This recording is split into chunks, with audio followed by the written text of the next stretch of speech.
What's going on, people? What is going on? As you already know, it is Friday night, which means if you look down at the bottom, that lets you know that too. too. Friday Night Madness is upon us. I am your man, the debonair, 6-man K Styles, as you see.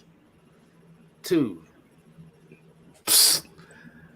my stage left, it is the enemy of the state, the mad scientist, Mad Mike Sports, as we already know it. And you know what we always do when we got this Friday night? We got to hit them with those 3 magical words. And what do we hit them with, Mike? A real Falcon fan. No, just man. I just shout out the real Wakanda, the real Falcon fan. But Yes. that real roll. Whoa.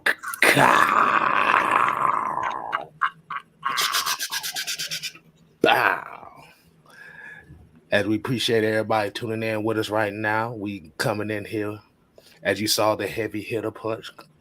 Hey man, the smoke said congratulations on your 7K. Keep up the good work. Appreciate it. You hit it there too. So Shoot, everybody, hey, we all trying to get there, man. But let's go ahead and get into this roll call as we already do it here. And hold on. We're gonna try. Hold on. We're gonna trust. Nah, we're gonna do that next time. I was gonna do something a little different, but we're gonna do that next time. okay. But today's roll call is gonna be sponsored by High Quality H2O. Woo. As we got Joseph Thornton in the building, we got Bubba Gump, we got Floyd Donnelly, Kenneth Lewis, Curtis Smith. We got our main peoples here. Unholy Alliance member, Noah Tiddell in the building, the professor, as we call him. Yeah, man. We got Jerry Bowie, we got ATL Leo, we got Michael Walker. Not that Michael Walker, but the other Michael Walker.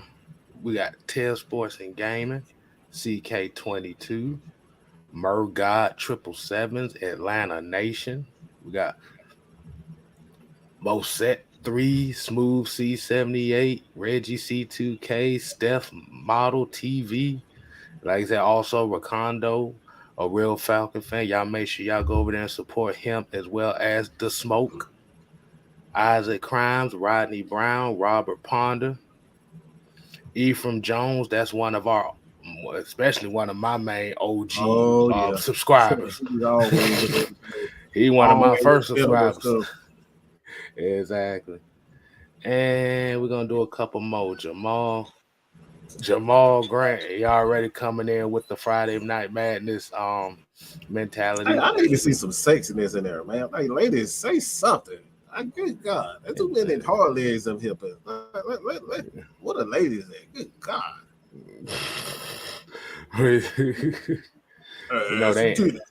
Some titties. No, I want to go there for. Yeah, you got a show on.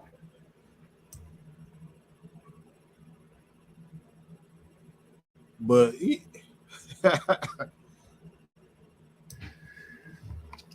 But what's going on, man? Mike, what you got for us today, man? What you got for us? I kind of want to do a little bit of a shout out to a video that I saw earlier. I told you guys that and excuse me, I'm still kind of, getting over cold. It's bad having little kids around. The little buggers, they do some of everything. They slob all over you and all types of stuff. But again, slob on my dog, like corn on a car. Check it with me and do your job. Lay it and give me head. Don't have to ask, don't have to beg. But yeah, we did I actually saw a video, so shout out to the people at what the hell? Yeah, the people at Locked On Atlanta. I think that's the name of it. But John Chuckery he did a video that I kind of had an issue with. I don't have an issue with the Falcons, saying that the Falcons' offensive line suck. If you're going to make a statement such as that, we got to go in depth. And like that's the whole issue with, for me personally, we got to go in depth. And again, shout out to the guys that locked on Atlanta. But the Atlanta Falcons offensive line isn't good. So according to his video, and just let me know if you guys have seen the video over there. Again, just tell her, give us a shout out, give him a shout out. But I had an issue. I got a real issue when we just come out and make bland statements like the offensive line sucks. I mean, did you see our running back core? Did you see our wide receivers? I mean, Zacchaeus was starting wide. All right? Zacchaeus. Tajay Shaw. Christian Blake, a.k.a. Young Thug. That's who you talking about? Oh, yeah. These guys were our wide receivers. So my thing, I like to go in depth when it comes down to making statements. You just can't come out and say, all right, the offensive line sucks. That's it. The offensive line sucks. They ain't very good. Well, how the hell can you be very good when you have those receivers who's incapable of getting off the block? You feel me? So, like I said, what is your thoughts on that? I think it's a bland statement. And we talk about, an offensive lineman that didn't give up one sack last year. And Chris Lindstrom, you had, obviously you had Jake Matthews. He got the extension and well-deserved extension, and then it's a toss-up. I wouldn't say that, Matt Hennessy was absolutely terrible. He was very good in the run game. Mayfield was very good in the run game. Caleb McGill was very good in the run game, but they all struggled with consistency in the passing game. So it's so much to go into it to just say the offensive line sucked. And that's my issue. You got to go in depth and just, all right, we're just going to say they suck and that's it. What are your thoughts on that, K-Style? Man. Yeah, like I said, I think that's one of the things we have to kind of look at as far as when people start putting these points out here that they leave bland statements to where it's like, okay, what the hell do you really mean? It's like saying something but not knowing what the hell you talking about at the same time. Right. Yeah, for me, as far as the offensive line, yes. Like I said, they were pretty inconsistent as far as on a game-to-game basis. Like you said, it was still the running game lacked. Like I said, the middle of the field was the middle of the offensive line, particularly Matt Hennessy, Drew Dahlman, and like you said, Jalen Mayfield, who really has to work on pass protection. He had to work on his ability to block in the passing game as well. Allowed a lot of pressure up that middle. Yeah. But as you said beforehand, if your wide receiver, like I said, and that's one part of the game. The other part of the game as well is if your wide receivers can't get off of jams, that they can't really give a quick open target for the quarterback. Quarterback has to hold the ball for another half a second. Right. And as we know in the NFL, you hold the ball for a half a second. Yeah. 2.5 seconds, you got to get that ball out of there. 3 seconds is way too long. Mm-hmm. And it's so crazy because it's like when you actually look at the whole totality of it, it's a combination of just failure. But you got 7 wins out of this team, which is 3 more than what most people gave them. Yeah. That's we can say But we could say, well, the teams they played against weren't that great. But the Falcons have had a history of playing bad against bad teams and playing good against good teams. Or the last few years is playing bad against good teams and playing absolute worse against bad teams. Excuse me. The water usually hits like that. Burping like a mother. But yeah, so when you have a quarterback whose whole game is to try to get the ball out as quick as possible, but not having the ability to get the ball quick as possible because you don't have the guys that can get the release off quick off the line of scrimmage. Then you also have a middle of the offensive line that's really still learning. Because even though Matt Hennessy, this was his second year. This was a first-year starter. This is his first year as a starter. He wasn't, like I said, he wasn't a first-round pick for a reason. He wasn't no second-round pick for a reason.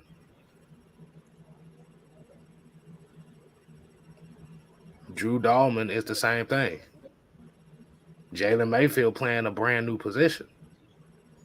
Like you said, Chris Lindstrom and Jay Matthews were the real consistency on this offensive line. But as we know what offensive line is, you got the gel in order for it to get better.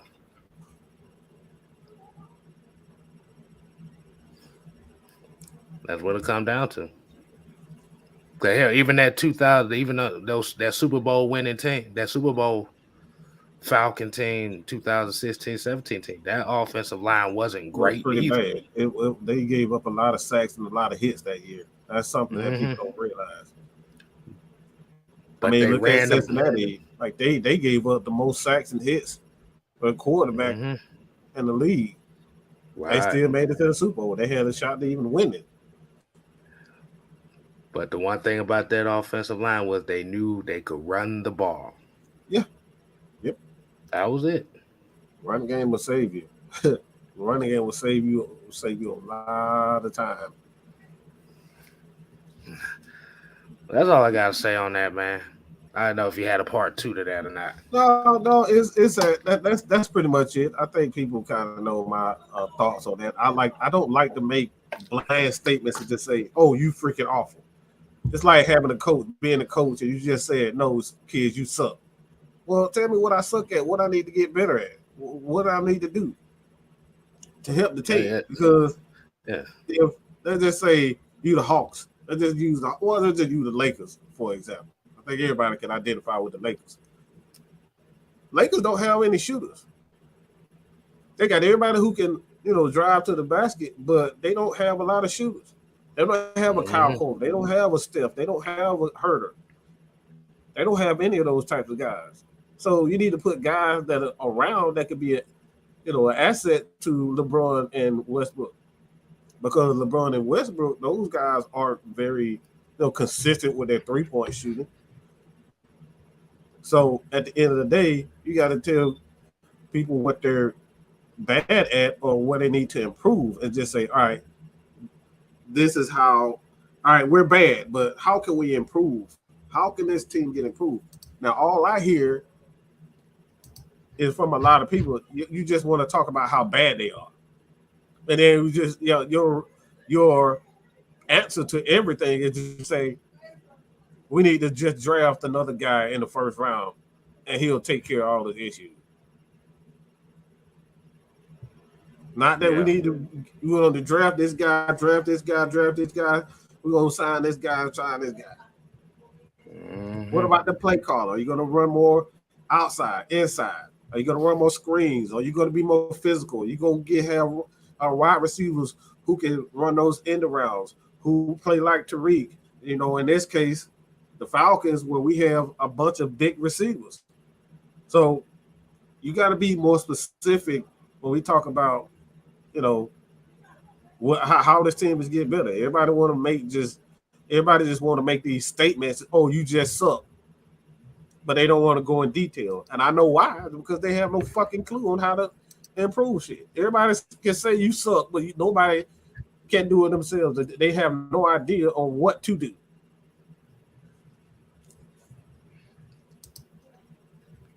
Yeah, okay. Yeah, here's a certain comment here. Let me see where is it? This kind of gonna be like a lead up type of thing. It's by the same guy, but he pretty much saying this roster ain't it. Next year will be better. Let me tell you something, bro. Majority of this roster is gonna be here next year. So your eyes, they gonna suck again next year. So, hey, Mike, do you have to bring up the the dictionary on their asses?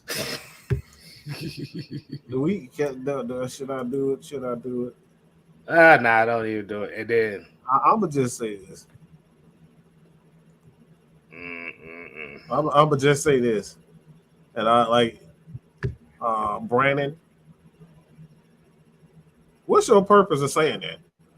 Because obviously you have a purpose of saying that. Nobody just say, "Oh, this roster ain't it." Well, how can this roster be it? Do you have a clue on how to do it? It's Friday Night Madness, all right? So you may just get your chance to come on and tell us how we should fix the team. Since Mike and K Style, we don't know what the hell what we talking about.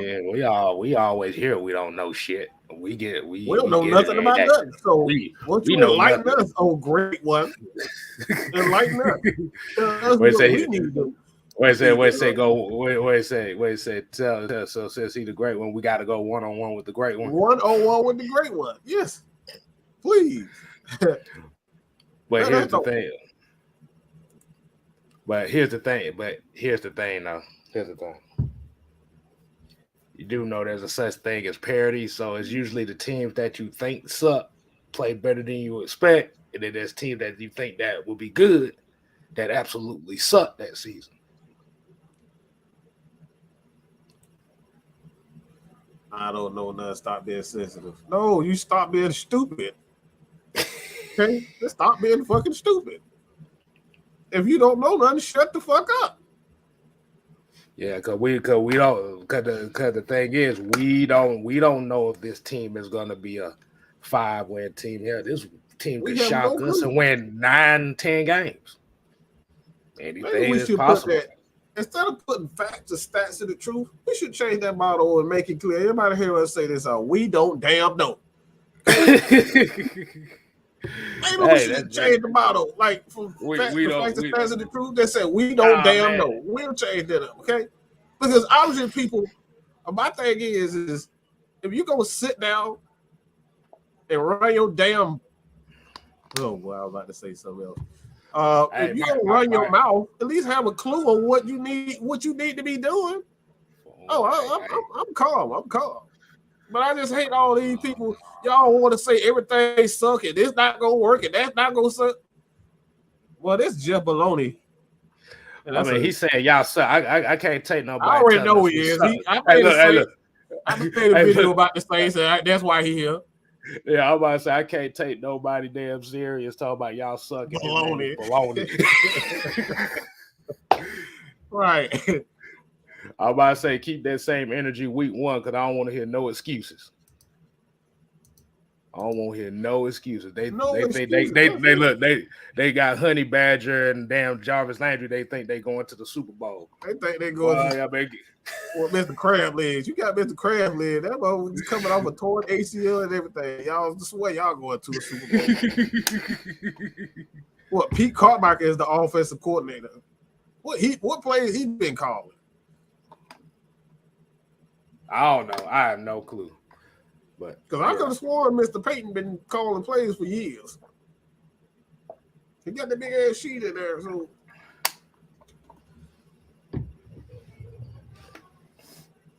But yeah, But yeah, he said y'all ain't got one Super Bowl. Yeah, I know we ain't got one Super Bowl, but y'all ain't been close since y'all ain't been close in Man, about shut 13, your ass 14 up. You years. didn't believe you gonna get that damn Super Bowl in. It took a damn onside kick for y'all to win shit.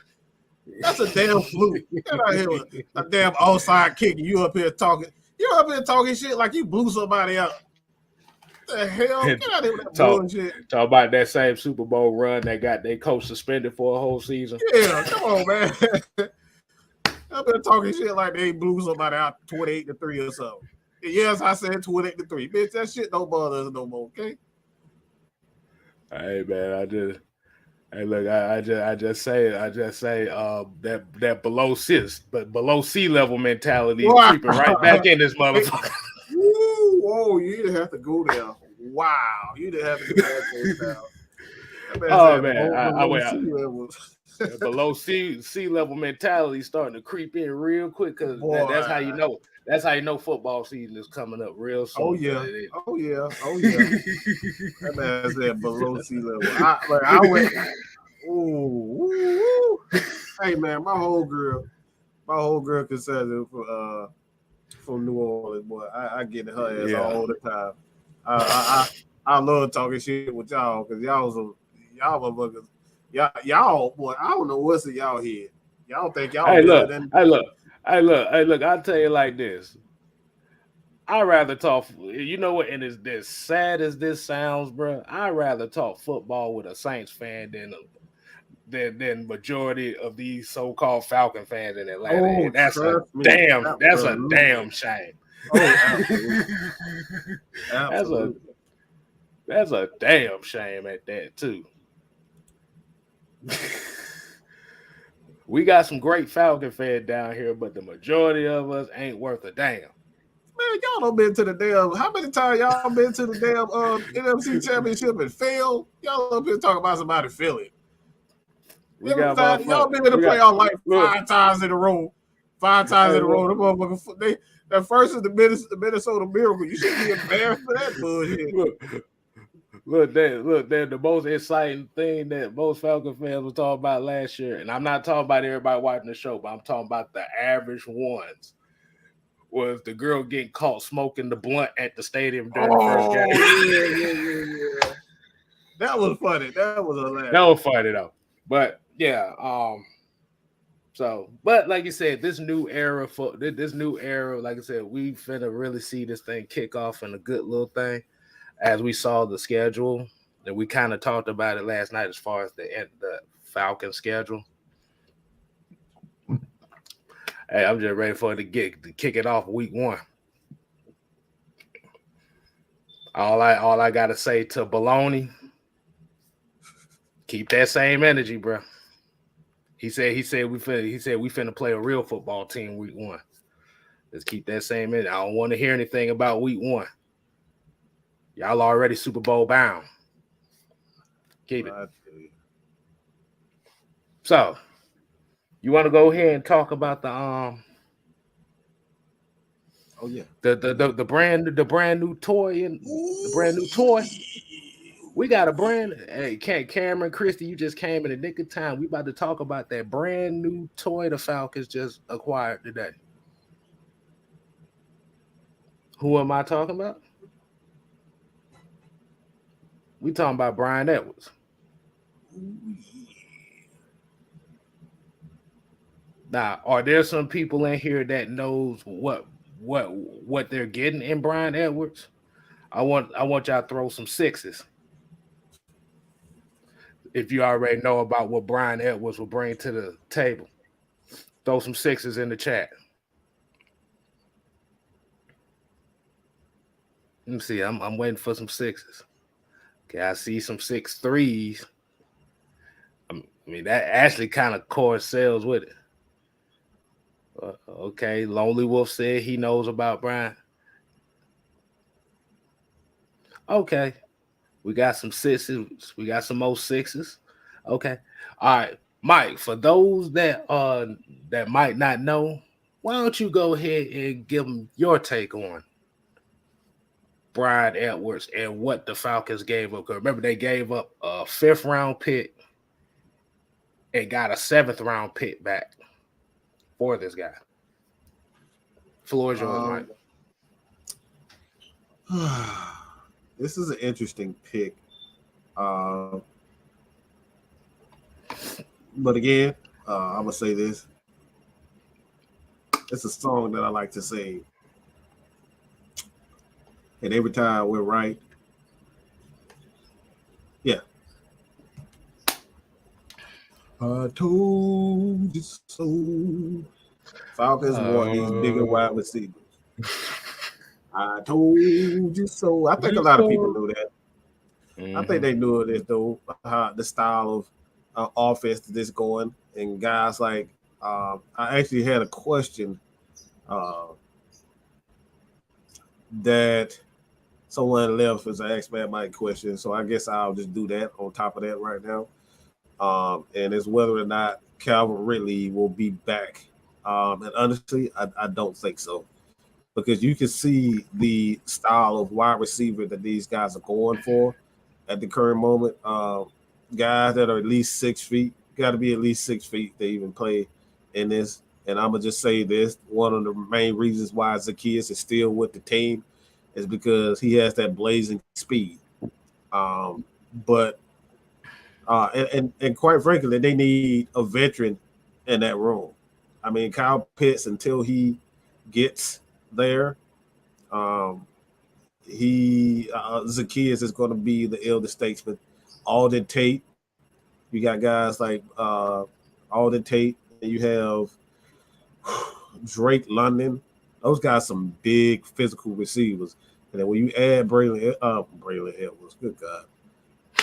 That's the first thing I saw when I said Braylon Edwards. Like, that's still Brian. But Brian Edwards. And I don't think nobody will remember Braylon Edwards don't want him on nowhere near this team. But Brian Edwards is a physical receiver, and it goes into what the Atlanta Falcons want to do. They want to be more physical, and one of the main reasons why, myself and Jude, we were pretty much high on Drake London is because the Falcons had a lot of issues getting off of bump and run coverage. And Saints fans, I know you guys can attest to this, as well as Baltimore, but the Bucks, you do a lot of pressing. They do a lot of pressing. And that was one of the main issues when we played Philadelphia, is that we couldn't get off the snap. So they would send the house, they would send 5 or 6 guys blitzing, but our receivers couldn't get off the line of scrimmage. So it's like they got there. So when you get a Brian Edwards, one of those guys, like what I see from him, physicality. That's what I see when I see him. Physicality. He's not afraid of contact. And that's what we need with this team when we talk about physicality. Football at the end of the day is moving another guy against his will. Physically dominate the guy to the point where he does not want to continue. You remember that face that Jalen Mayfield made on the sideline where he was just getting dominated by Ndamukong Suh and Vita Vea after that game? Like, he was getting worked. He went to the sideline, and I believe it was him, but he went to the sideline, bro. He looked like he want to play football no more. He looked like he was that was Philadelphia. That was Philadelphia. Like, yeah, he got worked by Fletcher Cox and old dude. Like, he got worked. So, like, that's where the Falcons are going when they want to physically dominate. And one more thing is that what I like about this is going to force the Saints, force the Panthers, force the Bucks to upgrade their corners, because you can't play these guys, these big receivers, with these little small DBs. You're going to have to invest in DBs. So, in essence, the Falcons might force them to spend money, and it's going to, take away from the trenches. Because you got to match up with these guys. You can't put a 5'11" corner on a Kyle Pitts and Drake London and Alden Tate and now Brian Edwards. That's going to be hard to match up with. But we got this. We got a $2 super chat. From Lonely Wolf. He said we getting those bodies to go play with the Hawks. I mean, yeah, these some big bodies here. But that's all you had. That's all you had on Brian Edwards. Yeah, on Okay. Brian. Yeah. Okay, so now y'all about to get the K Styles version of what I see and what this move kind of means.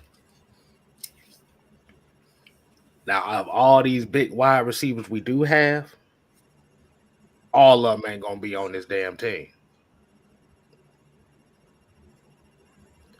Now, from what I seen with Brian Edwards, I'm taking the size out of it. I'm going straight for what I've seen as far as how his game is. If we look at what this offense wants to run with its wide receivers, they want to run dig routes. They want to run slants. And they want to run them combat routes. And Brian Edwards is definitely one of the, like, this is a legit number 2 receiver for this type of offense. Because if y'all pay attention and watch how he cuts into those digs, you'll see why. And the thing about it is, it's not a lot of wasted motion in where he's trying to get into his spot. He's going to get into his spot. He's going to fight through a lot of stuff. He's going to fight through contact to get to his spot. And that's the type of mentality that Arthur Smith wants in his wide receivers. So, like I said, even though you got a Kadero Hodge, Alton Tate, like you said, they're in competition right now because they try to see, okay, who's going to be on this damn team. And then the one thing we also have to realize as well is with Drake London can play in the slot. We forget about that as well. Oh yeah, he's a problem in that slot, boy. He can play. He played it because he plays in the slot. I think they said it was like at USC he was in the slot like maybe 15-20% of the time. So Brian Edwards may be the best block. And like by the Falcons acquiring Brian Edwards right now, he is essentially the best blocking wide receiver we have on the team.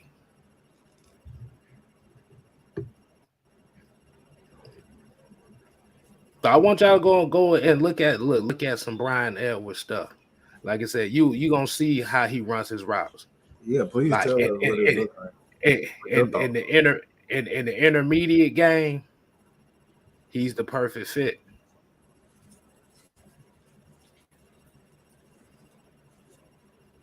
He needs a variety of receivers to run those routes because what you don't want to do is like with that style of play calling and this style of football, the natural wear and tear on the body is going to be kind of difficult. And you need receivers that's going to be able to withstand that grind during the season because it's like I said, you're going to see a lot of dig routes, you're going to see a lot of crossing routes. A lot of slants in this offense. Right. Oh, and you just realized, I just realized something.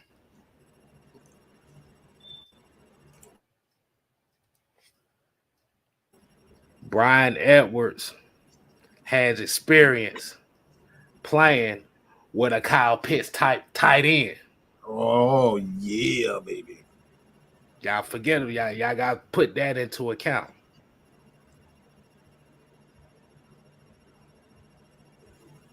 Like I said, I want y'all to put that into account. Because Darren Waller and Kyle Pitts are almost the same. Kyle Pitts hasn't earned that reputation. Well, he's kind of earned the reputation already, but as far as experience, he hasn't gotten to Darren Waller yet. But Brian Edwards, he has experience playing with that type of tight end like Kyle Pitts, so he can also be an asset to help Kyle Pitts get better.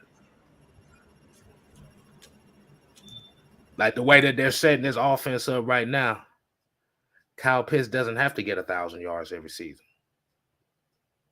The way they're setting it up. The main thing that they're trying to do is they're trying to get red zone targets. Keyword, red zone targets. Make it a lot easier. Mm-hmm. Gotta be physical in that. You gotta be physically dominating. Once you get in there, you gotta be physically dominating. Right. Because I'm gonna say this right here, and like I said, this ain't no disrespect or no shot to anybody. But if you actually pay attention to the way Julio plays, oh God, Julio is really a speed receiver that's just big as hell. Yeah, that's why a lot of Julio Jones's touchdowns weren't in the red zone, because he wasn't really a red zone target type of wide receiver.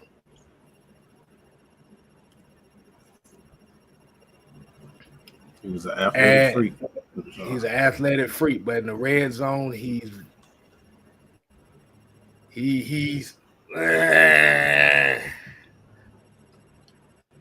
and I had to come to grips in reality with that as well. Even though I done been defending that shit for years, but like going back look at it, yeah, he's not really a red zone threat.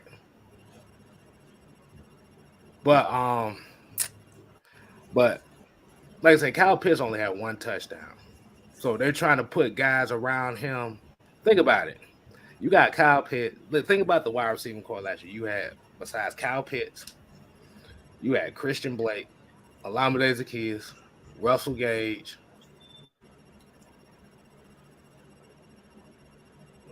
Tajay Sharp. Who's the big? Who's scared of the other four in any situation? Yeah, that's how they was able to, sit on the running game. Also, all the running backs would have to do with just, the linebackers would have to do. All they do is fill a gap. You stop them, but once you got a Kyle Pitts and a Drake London on the outside, like Drake can win those one-on-ones, but just by him being physical and throwing the ball up. Mm-hmm. If you look at these guys, even from on the tape, Drake London, Kyle Pitts, Braylon. I'm gonna keep saying that. I know I'm gonna keep saying that. But Brian, four guys that, if you look at the highlights, most of their catches have come with them going up and go getting it. Mm-hmm. It's a mindset. It's a mindset, bro. And like I said, it's not always them letting the ball come and hit them. They're going to get the ball. And we have a $4.99 super chat. ATL Joe, appreciate it. Appreciate the $4.99. He said, get ready for a lot of RPO and one-on-one jump balls. Tons of play action and deep threat reads. On play action with emphasis on if you don't see it, run it, rise up. Hey, we definitely appreciate that.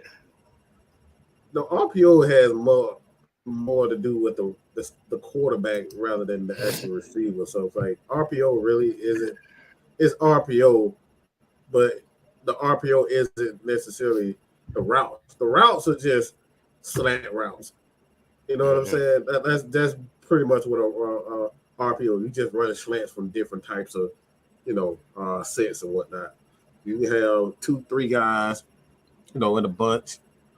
Mm-hmm. But like the RPO is basically just, all right, if the quarterback look at this and he look at that, they putting the safety, but the RPO is nothing more than a West Coast system. That's it. You just running slants. So when I hear people talk about the new RPO is just hot reads. At the end of the day, it's just hot reads. That's all it is. It's nothing new. It's just a different. Everybody like they just try to build everything up and like it's brand new. I even saw a video earlier talking about, can Desmond Ridder fit? Can he play against new defenses? Like what fucking new defenses? Defenses ain't new. There's nothing about defense is new. Ain't no concepts. The concepts of defense have never changed. The only thing that changed is guys are just more athletic. That's it. Yeah, I'm about to say the speed of the game is really the biggest difference between college and the NFL. All concepts are pretty much the same. Yeah. But we got another $2 super chat from the Lonely Wolf. He said, imagine if we kept Matt and had these wide receivers. Yeah. Yeah, I mean, like you said, you give him big targets, you give that wide open radius, that catch radius. Hey, man, it'd have been a whole lot better than what we saw last year. We just gonna say that right now. That's for sure. But yeah, I know somebody was saying, but yeah, we will see a lot of RPO. We will see a lot of that for sure. Mm-hmm. And then, like I said, the main thing is I put a video out on this, I think, last week, and that's why I said one of the two most underrated guys fit for this offense. The people are already talking about one, but the other one that they're not talking about is Tyler Algier and John Fitzpatrick. These two are going to be major for this offense. Major. Trust me. Oh, yeah. Trust me. Your tight end 2 is gotta be a guy that's be able to block and be a zone breaker.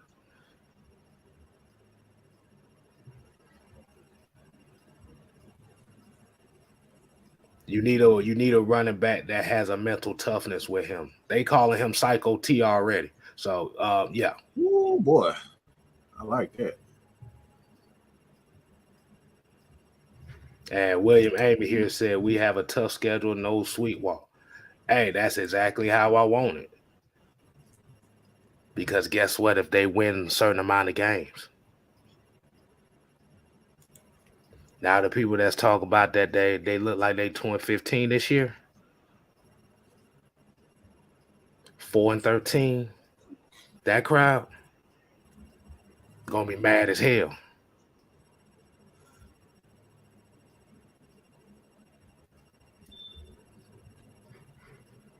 You play the best of the best. I mean, that's how you're gonna get better, to be honest. Mm-hmm. Right. If you scared of a tough schedule as a fan, hence why you always say, well, if we're gonna win 5 games at max, or we're gonna win 2 games. Okay, even if that happens, I'm not finna put words into it. I'm gonna see how the damn season plays out. And if they end up winning only 5 games, fuck it, they only win 5 games. If they win 6 games, fuck it, they win 6 games. Absolutely. But I'm not finna speak it into existence. That's not what I do. If you're looking for some people to sit up here and talk about how bad we are, you got us. You got me. Mm-hmm. We playing against all the good defense. We playing against a lot of good defensive teams this year. We ain't got no excuses.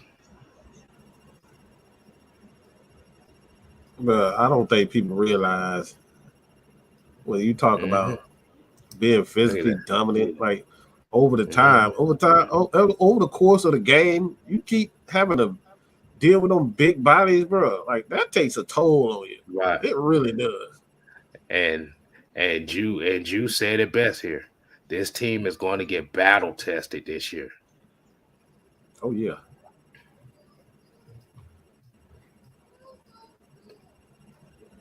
That's how you find that. This is how you find out who's going to be on your team for the next 3 years. Is playing a tough schedule like this and who's ready to step the fuck up. Yes, I said it like that. You going to have to step your ass up to the challenge. I mean, we under the assumption that a lot of these teams are going to be the same team. Exactly. We under the impression that San Francisco is going to be the same team. Like, they don't really even believe in Jimmy Garoppolo. Mm-hmm. Like CD2 Raw here said, schedule's not. None of these teams play yet. They all might be trash. Right. Exactly. A lot of these teams can take a step backwards.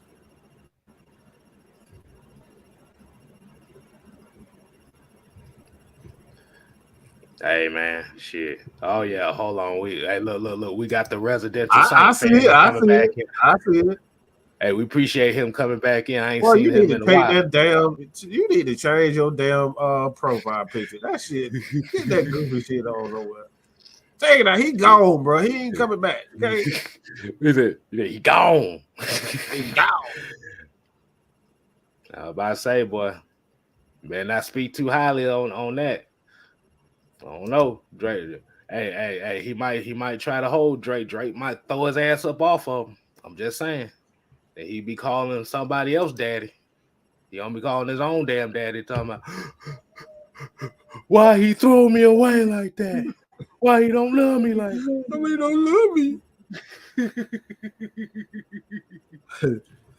Man up here bragging off some damn Atlanta boy. I told you, since they got Jarvis Landry and Tyrann Mathieu, they think they gonna win the Super Bowl this year. Got cut by the the damn Browns.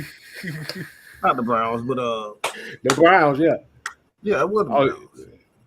I was thinking about the dude for Miami, the other slot receiver. Hey. Oh no. But yeah, it's gonna be. But week 1 is gonna be so damn fun. It's just kind of weird that you would start off a season with your most hated rival. I don't know who the fuck thought of that. That's kind of weird. It is weird. I'm guessing that they try to come out with it. I don't know what they try to come with. I'm gonna ask everybody a question. Cause I'm looking at a lot of these schedules. Like everybody's getting started off with the most heated division rival. That shit is funny. It's funny as hell to me because I like I said, I don't see it too. We don't see it too often. No, maybe the second game. I remember. Like, maybe second game.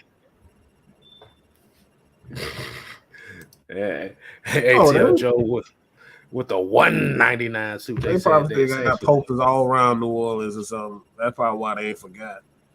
Because I don't know how you think the Saints gonna be the same team without him as head coach. You got to be bugging, bro. Mm-hmm. Right. Yeah. You got to see if that defense can keep up that intensity, can keep up their play. Because if that defense dipped just one little bit, they ain't nothing to be scared of. That team goes by its defense. That man said, "Get your hate out your heart." Man, you get the fuck out of here. Fuck, I gotta live about New Orleans. The fuck. Because it's gonna be interesting on how that quarterback competition gonna be down in New Orleans. I know everybody's thinking that Jameis Winston is gonna be the pencil starter, but it's gonna be fucked up if they end up with Andy Dalton starting down there in New Orleans. That's gonna be some funny ass shit. Boy, I forgot about that. The red rocket.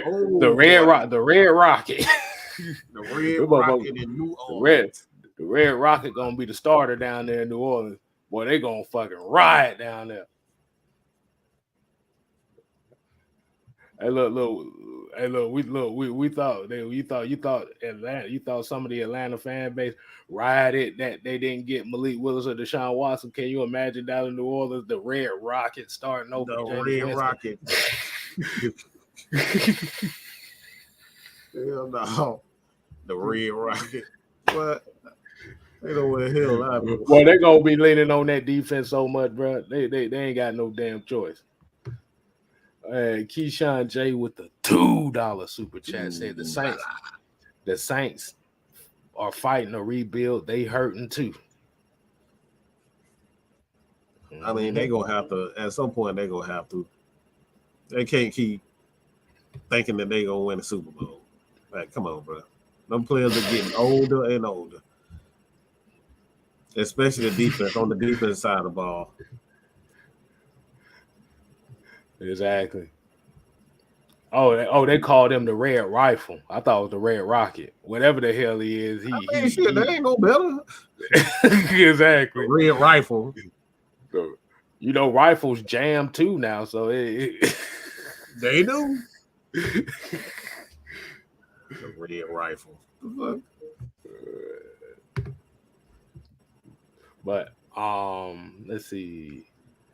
I guess we'll go ahead and go into the next one for a few minutes. I know we've been all kind of calling this one, been waiting to see if this was going to happen. But how did you feel about Kendall Sheffield finally getting cut from the Atlanta Falcons? And Post Malone as well, he got cut too. Boy. But before you do, we got a couple super chats here. We got Coach Will Talk Sports with the $5 super chat. Said, do the Saints remember Dennis Allen was once a head coach in Oakland and he wasn't good? He was with us, okay? He was with us first. Let's get that right. Y'all got our leftovers.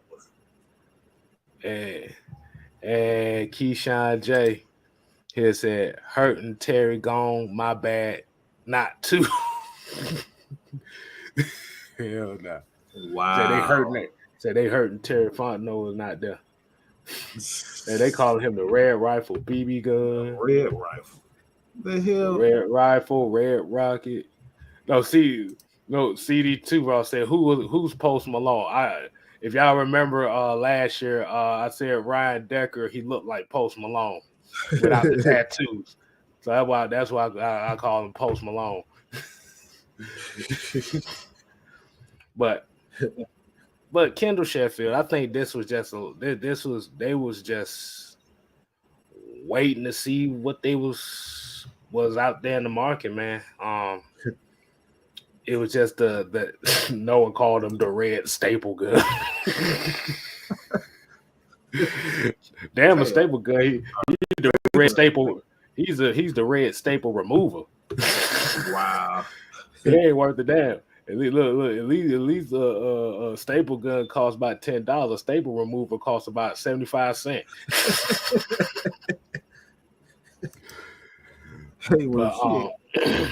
But as we kind of know with Kendall Sheffield, it was just about that time, man. Just couldn't stay on the field. They was high on him for his speed, and he played not scared, but it's just one of those things where we say the best ability is availability, and he just wasn't available. Right. So why am I gonna keep that's like a regular job. Why am I gonna keep somebody that's late all the time, or why am I gonna keep somebody that's always calling out of work? You ain't helping me none. Why am I gonna keep you? And like you said, especially with Darren Hall the way he played last year, Avery Williams, he was okay. He can get better, but he wasn't the worst corner we had. He wasn't on the Chavis Jackson side of the game. Ooh, no. But It doesn't surprise me at all, man. It's like I said, you get hurt too much. The one thing about this regime is if your ass got an injury history, your ass is out of here. And Marlon Davidson, he's hanging on threads and needles right now, his damn self. They call him the red rubber band. Rubber band, man. The red rubber band. So what's your take on that, Mike? Ryan Decker, I'm not surprised. They already had too many tight ends. You can't have about 5 tight ends and 17 receivers. You can't have 9 tight ends and 15 wide receivers. It ain't gonna work. Right. I'm gonna take a slightly different angle on this releasing. It just goes into what we was talking about, as it pertains to football players and combine players. Football players and combine players.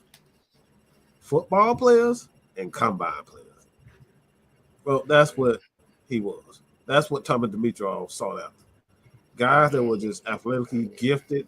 You go back to Desmond Trufant. You go to Robert Alford. Robert Alford was physically gifted. He ran, pretty good at combines. His combine numbers was through the roof. Peter Cons, he was another guy who was, he tested well in combine as far as his athleticism is concerned. And that's the same thing with Calvin Ridley, Julio Jones. Julio Jones is one of the ones that actually, he turned out well, but they going after football players now. Mm-hmm. That's really what this signifies to me. The dude, like you said, outside of the injuries, just like you would have never thought this motherfucker ran a 4.3 months and he goddamn getting burned and toasted. Getting toasted by goddamn tight ends and shit. Like, we talking about. Oh, wait a minute. Oh, I got it on here. Nope, I ain't got it on here. I'm about to say, powdered toast, man. Bro, this dude's forever on the ground or falling. Okay. Hold on. He tested with everything. Hold on, y'all. We're gonna do some magic here right quick. If you don't know what I'm talking about, we're gonna do a little magic. So if you see the screen change for a second, forgive me. Boom. Powdered toast, man.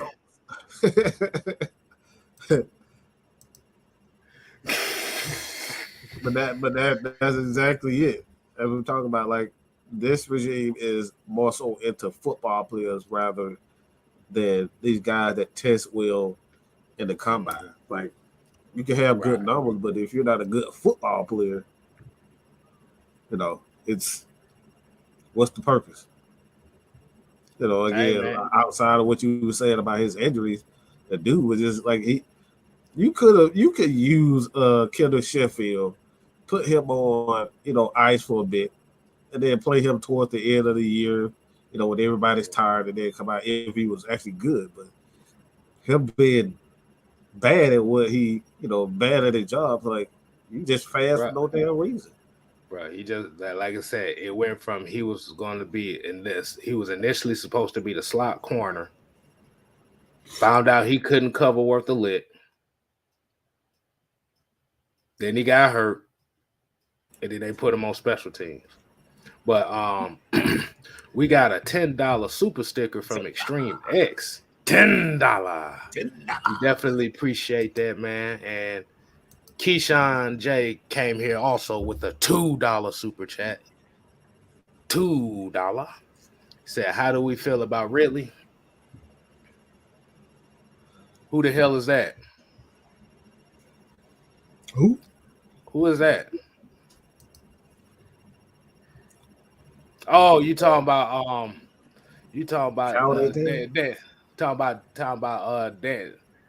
Stepping Stone Ridley, Stepping Stone Stacy Ridley. Ooh. That's what you talking about? Yeah, I think so. That they gotta be. Because I don't know though. Really. Yeah, Yeah, they're prepared. They're preparing for him. He's not really in their plans in the future. And I think even before he got busted, I don't think he was in their plans for the future anyway. As you already knew, he was already on the way out with a trade, but because of the gambling shit, they had a deal with Philadelphia, but they took it back because they didn't really want to take their picks and not knowing they can't they won't be able to play them for an entire year. So they just did it in good faith. And then here, Drew True Statement here says Sheffield was a dog in college. I don't know what happened when he got to the NFL. Let me say it like this, and I'm gonna put the realization on here, and this is the same thing we say about Jeff Okudah. The reason why they were dogs in college was because of one thing. Who is that one thing I'm talking about? That guy, Chase Young. Chase Young made it easy for him. And it shows. Man, trust me, Georgia knows all about having dominant defensive linemen in the front seven that makes the secondary look so much better.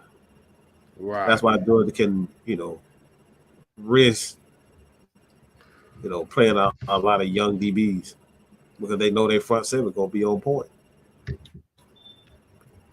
Yeah, because most of their experienced guys are gonna be in their front seven. Did anybody remember that Jeff Okudah was still in this league? Remember he was supposed to be the next all-pro corner in this league. Boy, they had him being like they had him on the Deion Sanders level. Yeah, of corners. And most people don't even know this motherfucker's still in the league. But Extreme X came with another $5 super sticker. We definitely appreciate that over here. I'm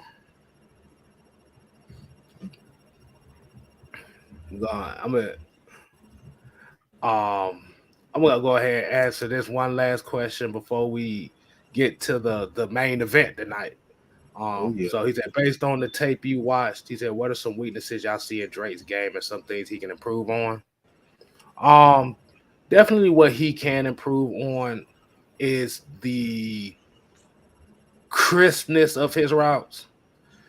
I mean, like I said, yeah, remember he a big dude, so like I said, it's not gonna come natural for him with that. See, but the thing is, right now he can win just on size and athleticism right now. So the crispness of making those cuts a lot smoother is something that he can work on. But outside of that, there really ain't nothing else he can do, bro. He had Keydon Slovis throwing him the football in college. Say that name again. Keydon Slovis throwing him the football in college. I don't know what his mama was on, bro. Keydon Slovis. Jesus. Keydon Slovis. That's all you need to know. And like I said, that's all you need to know. He got Keydon Slovis throwing him the football. That's all you need to know. Well, Drake, in my opinion, he needs to worry about one thing. Don't try to fight too much. Because in the NFL, continuously fighting when it's a dead issue, you're gonna end up like Rob Gronkowski. Like Rob Gronkowski, his body's just he's done. Physically, he can't done. That's why it's like he's only coming back just to get those checks. That's really it. Like his body is done. Like he had to do a whole physical like he had a physical makeup because like he had a ton of injuries, his back, knees, all types of stuff.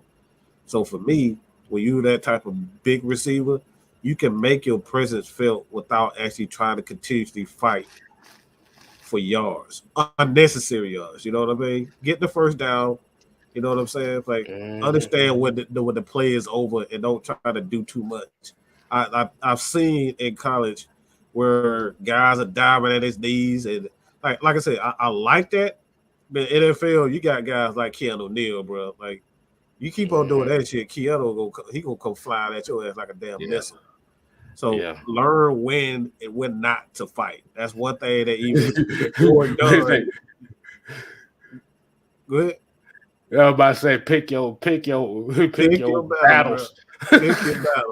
That's what More Dunn used to try to get through Devontae Freeman head. Like know when to get your ass out of bounds and live to fight another day. So that's my thing that I see for Drake. He's a little bit too confident in his physicality, but you gotta understand, get your ass out of bounds. Like fight for those first downs. But when you know that like chances are your ass is gonna get knocked the fuck out or hit, right out of bounds. Like I said, if it's 1st and 10 and you got a 6-yard gain and you see motherfuckers around you, just go down. Just right. That's it. Because you got 2nd and 4. Like I said, that's the thing. The thing is you have, like you said, you have to pick your battles. Now, if you got a little itty bitty midget corner that you feel like you can run over, you can do that. Right. But don't be trying to go against these linebackers, bro. Because sir. That's how. Block off. Look, your name is already Drake, and these women are already drooling over Drake. These women are already drooling over Drake London as it is already. They gonna be ready. Play one game. These dudes ready to knock they block off. But the main event for tonight is.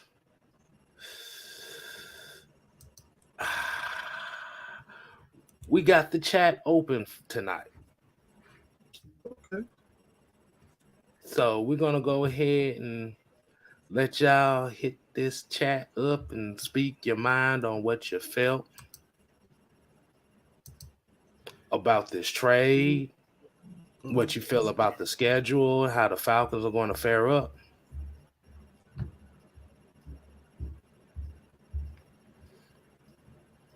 The chat line is open for y'all to hit it up.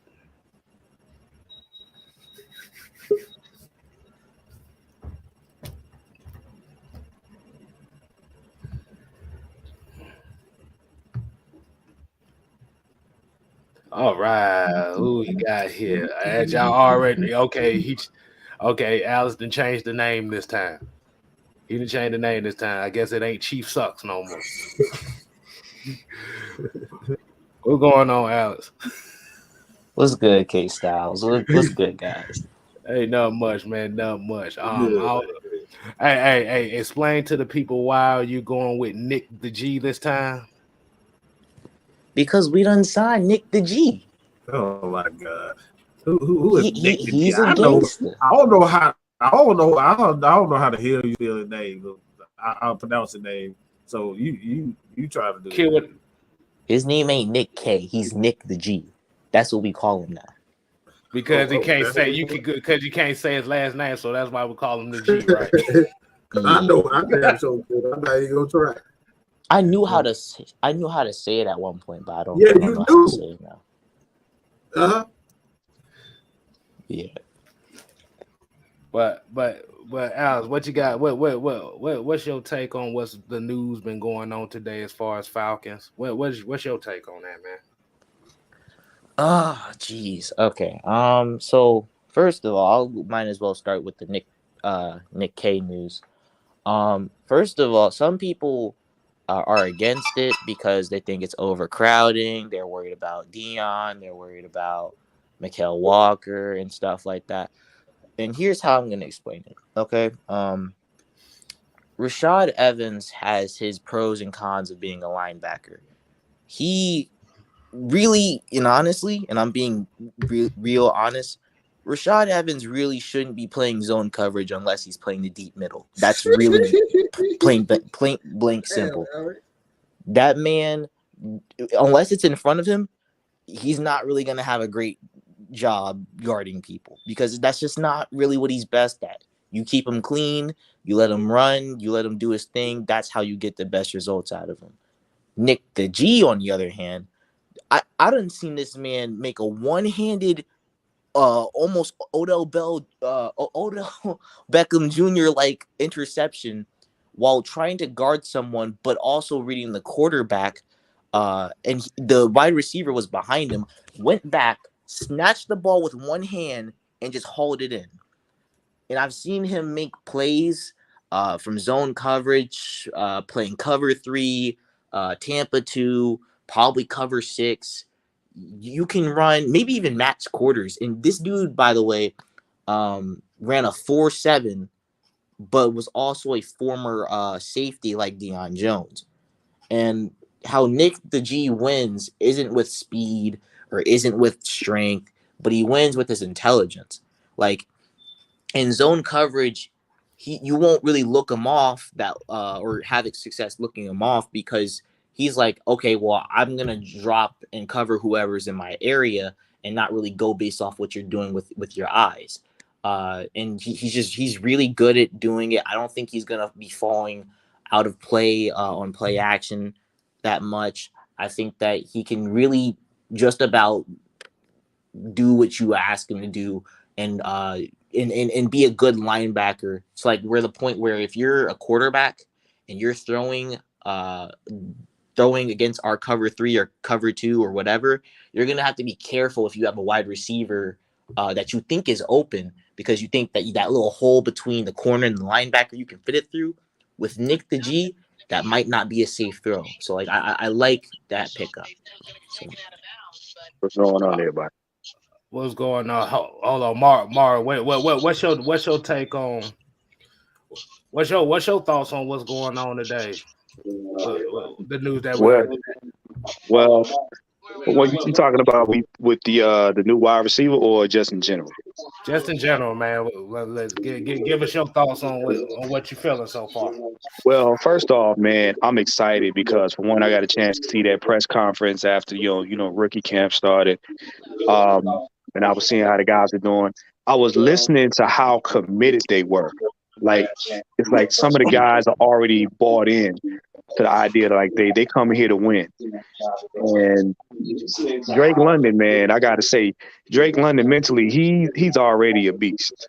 Dude he's like, look, I want to win a Super Bowl. That's what I'm here to do. And I stand on what I say. And I can't be mad at him for that. But also, I'm just excited to see how the NFL, how the teams are going to deal with the Falcons with all the weapons and the new things that we got. Because it's a lot of junk talk going around talking about how we going to, lose games and all this kind of stuff. So, I'm excited, very excited. Okay. Extreme X, man, what's going on, man? What's up, man?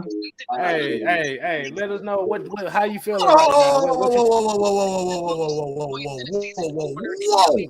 History. So even come on with a name like Extreme X, talking about I need to hear some yelling, some energy or something. What we calling on Extreme X to you? That's it, bro. Hey, he chilling, sound like man. Kenny Matabo with that low energy, bro. He sound like Shaq with that low energy. You see that man in the back? You see that man in the back? There we go. You see that man in the back? There you go. I hear you, man. I hear you. Extreme X, man. See that man in the back? I see him back there. I got that same poster too, man. Hey. We don't fuck around. Exactly. The real X. What's going on, man? How you feeling, man? How you feel about this? We don't, that's right. Hey, I trust the process. Hey, I'm about to say, if somebody got the TV now, they can cut that TV down a little bit. TV, radio. I trust the process. I trust the process, man. I'm digging this.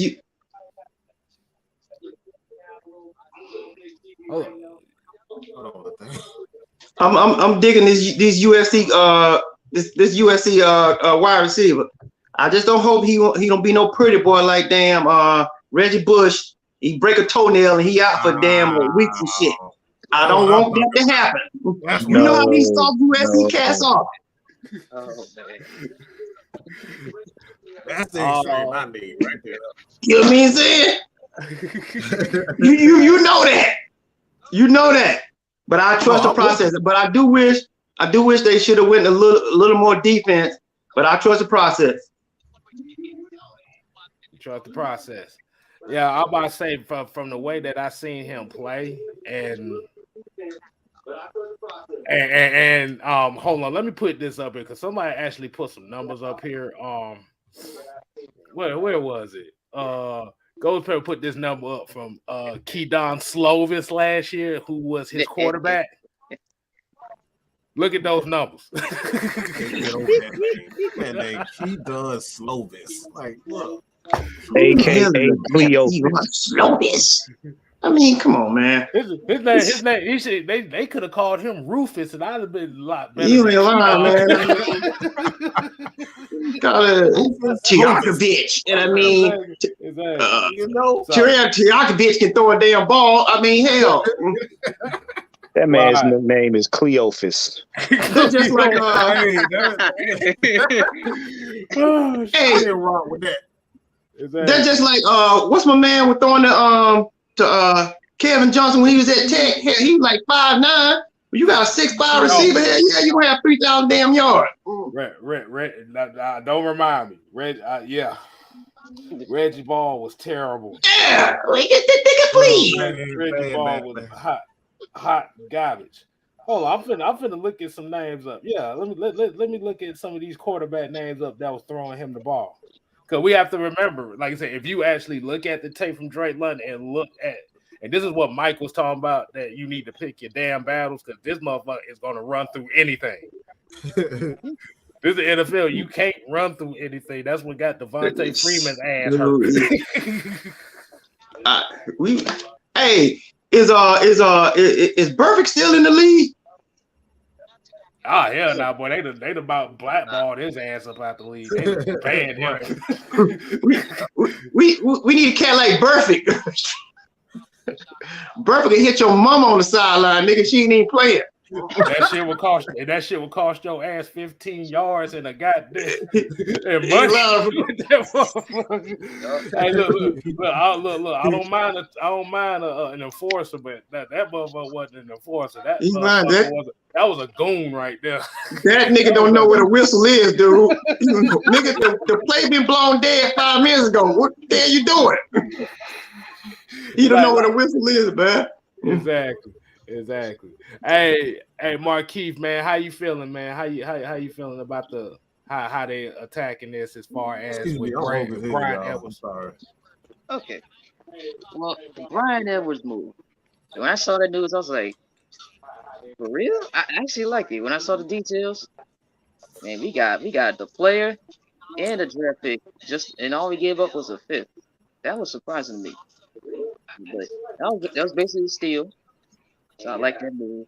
So then also this team, gotta say, it's looking better.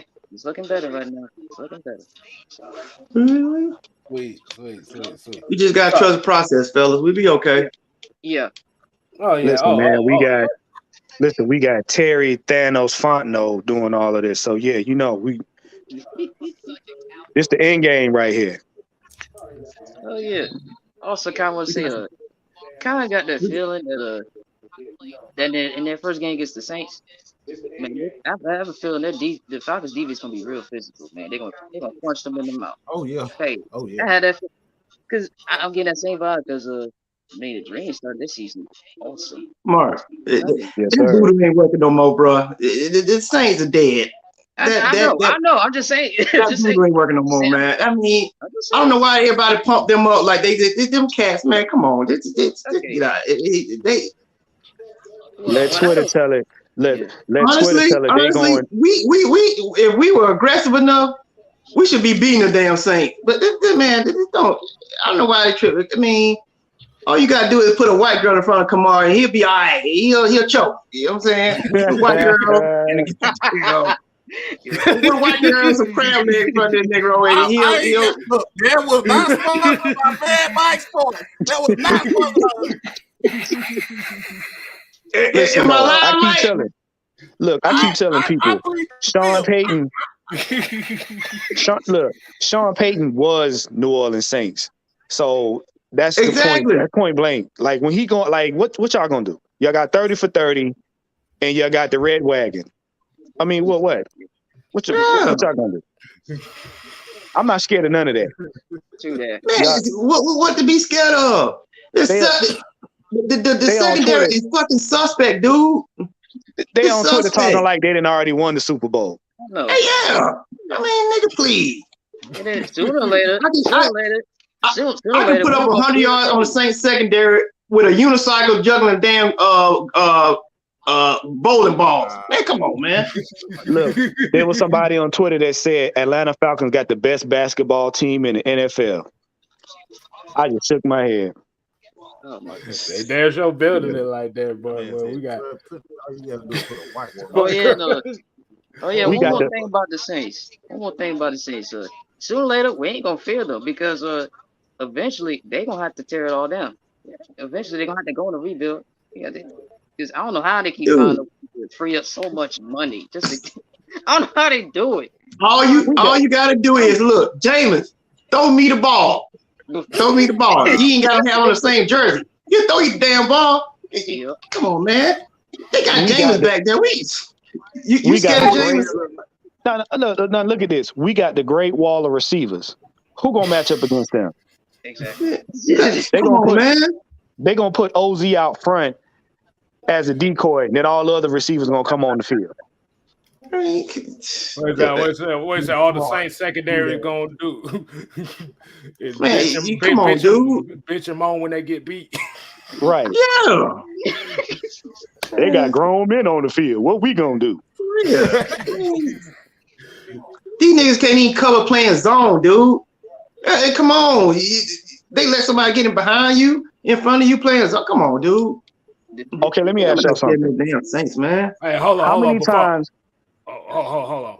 Hey, Ted, let's get Ted. Let's get Tev's take on that before you get that. Hold that question. We're gonna get Ted. Tev, you there?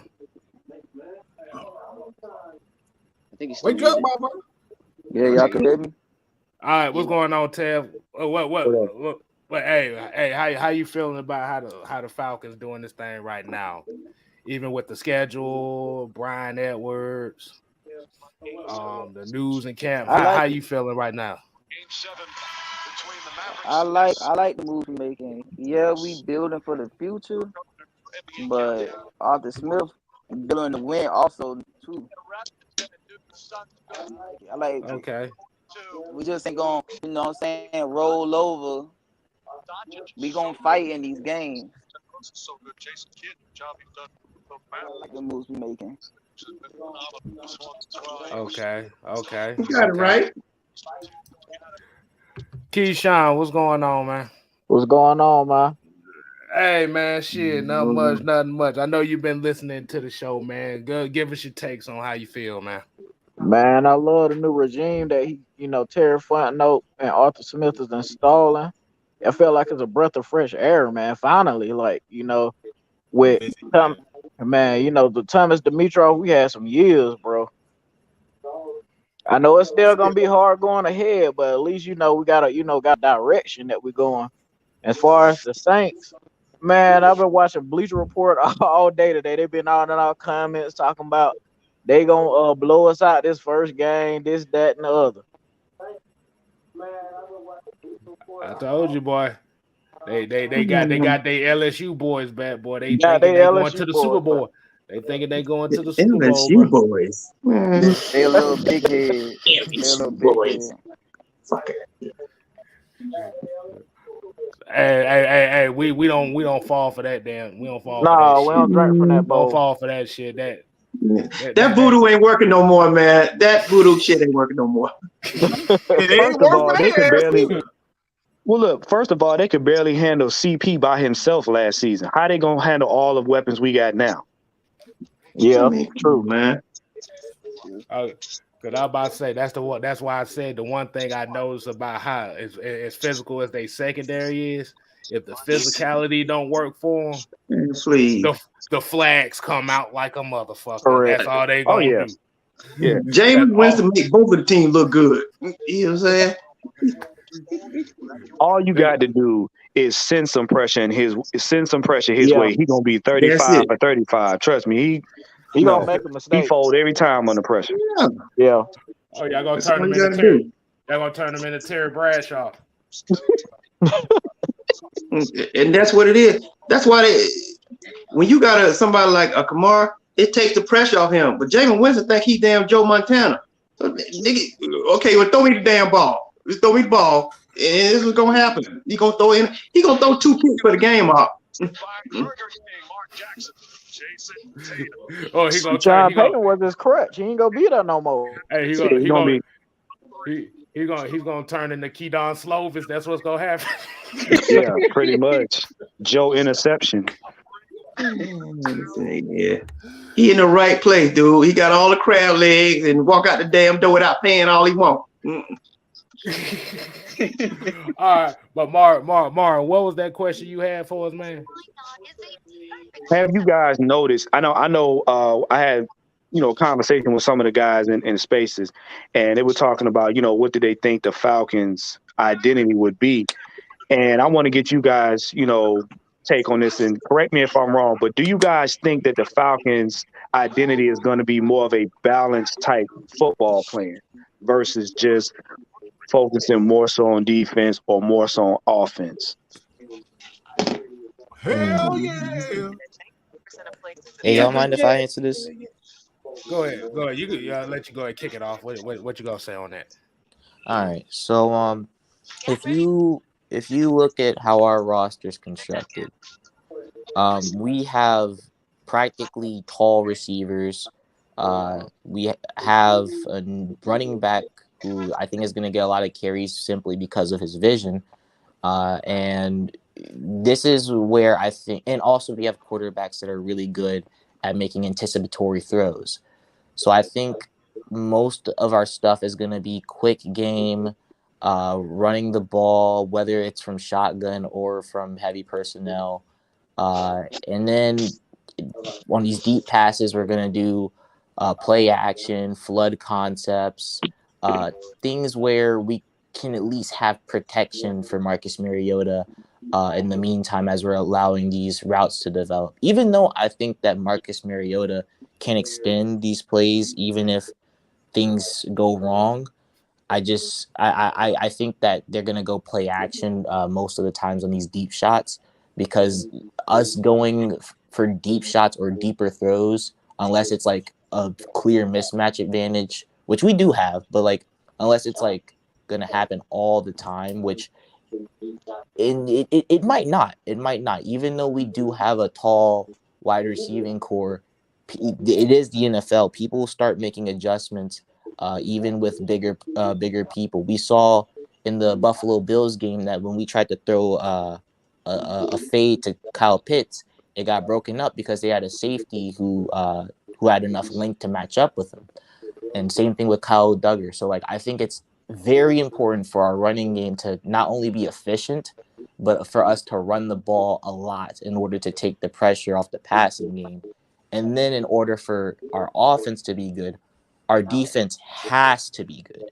That's how you make this team a legit playoff contender, because us relying on deep shot plays like we're Patrick Mahomes isn't ideal because of our pass protection issues.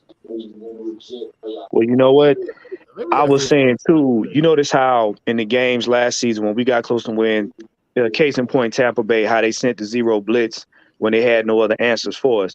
A lot of teams with these good defenses, they're going to have to take a second to think about trying to do stuff like that, because now with us having mobile quarterbacks, that gives the offense flexibility in the case of the pocket collapsing. So they're not going to have that advantage of us having a stationary quarterback that's looking for receivers to throw to. That is true. Oh yeah, Mike, you got it. Yeah. Go ahead, Mike. Who the hell said we gonna be a deep throwing team? Because I don't remember. Arthur ever saying that. Oh yeah, I'm not saying that. I'm No, letting everyone else know. everybody keep. We've had some spaces. Okay, where everybody keep talking about we need to throw the ball deep, throw the ball deep, throw the ball deep. Who the hell said that's even doable in the NFL? If you look at Kansas City offense, they don't take a lot of deep shots. It's intermediate routes that turn into big plays. Every once in a while, you see they'll throw to Miko and they'll throw to Tyreek. They don't throw it like even the offense last year, like they got into it every time Kansas City gets into all right, we're gonna take deep shots. That's where they tend to struggle. Why? It's because it's difficult to consistently run that style of offense. When you're balanced, you can run the ball. You have that short, intermediate routes, especially with Kelsey. Every time they always get into trouble, they always start going to Kelsey. Why? Yeah. The deep shot is not something that you want to lean on. This ain't the damn Rams. But even the Rams, Marshall Faulk had almost 100 catches or something like that because they were checking the ball down. So everybody getting in love with this deep ball, but we got guys at 6'4". No, you got these 6'4" guys, 6'3" guys, so you can physically dominate those guys over the course of the game with those shorts. Look, I'm gonna say it like this: have y'all ever tried to tackle a 300-pound man? Nope. Never will. Not on my resume. Nope. Okay. No, that's CTE status. Have you ever tried to tackle a guy that runs a 4.3 Hell or 4.5 who's 6'4", 220 pounds? It's not that Nope. easy. That's trying to stop a car. Yeah. I am not built for This is that. what I'm talking about. Everybody's so focused on deep passes. Like, who the hell cares about the deep passes when you can't stop a motherfucker from going to have a slant? Julio Jones, we just saw Julio Jones all these years taking a damn slant to the house, mushing this dude on the sideline. He take a damn 20-yard. He'll take a 20-yard curl route or dig route. Julio made that damn dig route famous. I would just say that right now. Julio made that damn dig route famous. All right, why? Because he was big, and when he caught it, you couldn't tackle him. All he would do is stiff on you, and then he'll take it for 30, 40 yards. That wasn't deep shots. So let's stop all this. Oh, the Falcons are not going to be good because they don't take deep drops. These guys are athletic, and they're big.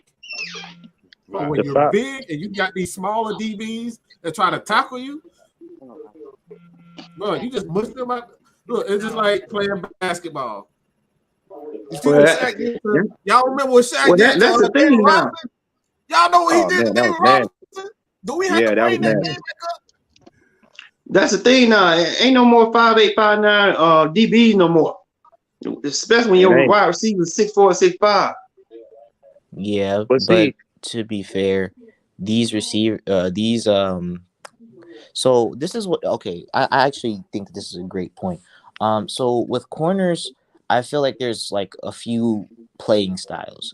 They're the corners that are smaller and rely on their athleticism, more so off corners. These corners typically in press man, they will try to just kind of jab at you instead of actually have one hand on your back to and one hand on your back and one hand on your chest to monitor, just have a feel for when you're going to turn so they can be able to break on the ball. Not many corners do that really in general in the NFL. And the only corners that do it are your top tier corners like Stephon Gilmore, Marlon Humphrey, J.C. Horn does the lot, and he's an up and coming corner. So us playing the Panthers is something to keep an eye out on because that dude is different. And honestly, because a lot of corners don't do that, it makes things a lot more easier on wide receivers. However, when you start hearing about teams that use physicality and get grabby, I know that sounds like, oh, you can take advantage of that. That isn't necessarily a bad thing for them because they're just learning how to properly get away with their hand technique. Being grabby isn't necessarily a bad thing unless you're just bad at your technique, because that's kind of how you're supposed to play press man nowadays. Well, Okay. basically, Falcons now are going to do something Mike said. They're going to establish the run game, and their main thing is going to be burning up the clock, getting them first downs, wearing out the defense. So that's where this physicality and these bigger players are going to come into play. The deep shots they'll be rare and few and far between. And then the next thing we'll be focusing on is the red zone, because that's where we did a lot of struggling. So that's why I believe the way the team is set up, they're going to be focusing on those aspects. Okay. Hey, for those in the back that didn't understand what Alice just break it said, down. basically what it said is everybody plays damn different styles. Basically, you got guys that like to grab, you got guys that like to use their speed, and you got guys that like to use technique.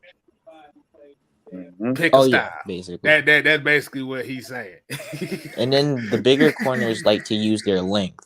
So like some of like the big corners, again, they might not be polished in technique. They might just start pushing people around, saying, well, I'm bigger than you, and I'll just like push Greedy you Williams is around one and of them. disrupt their release. Right.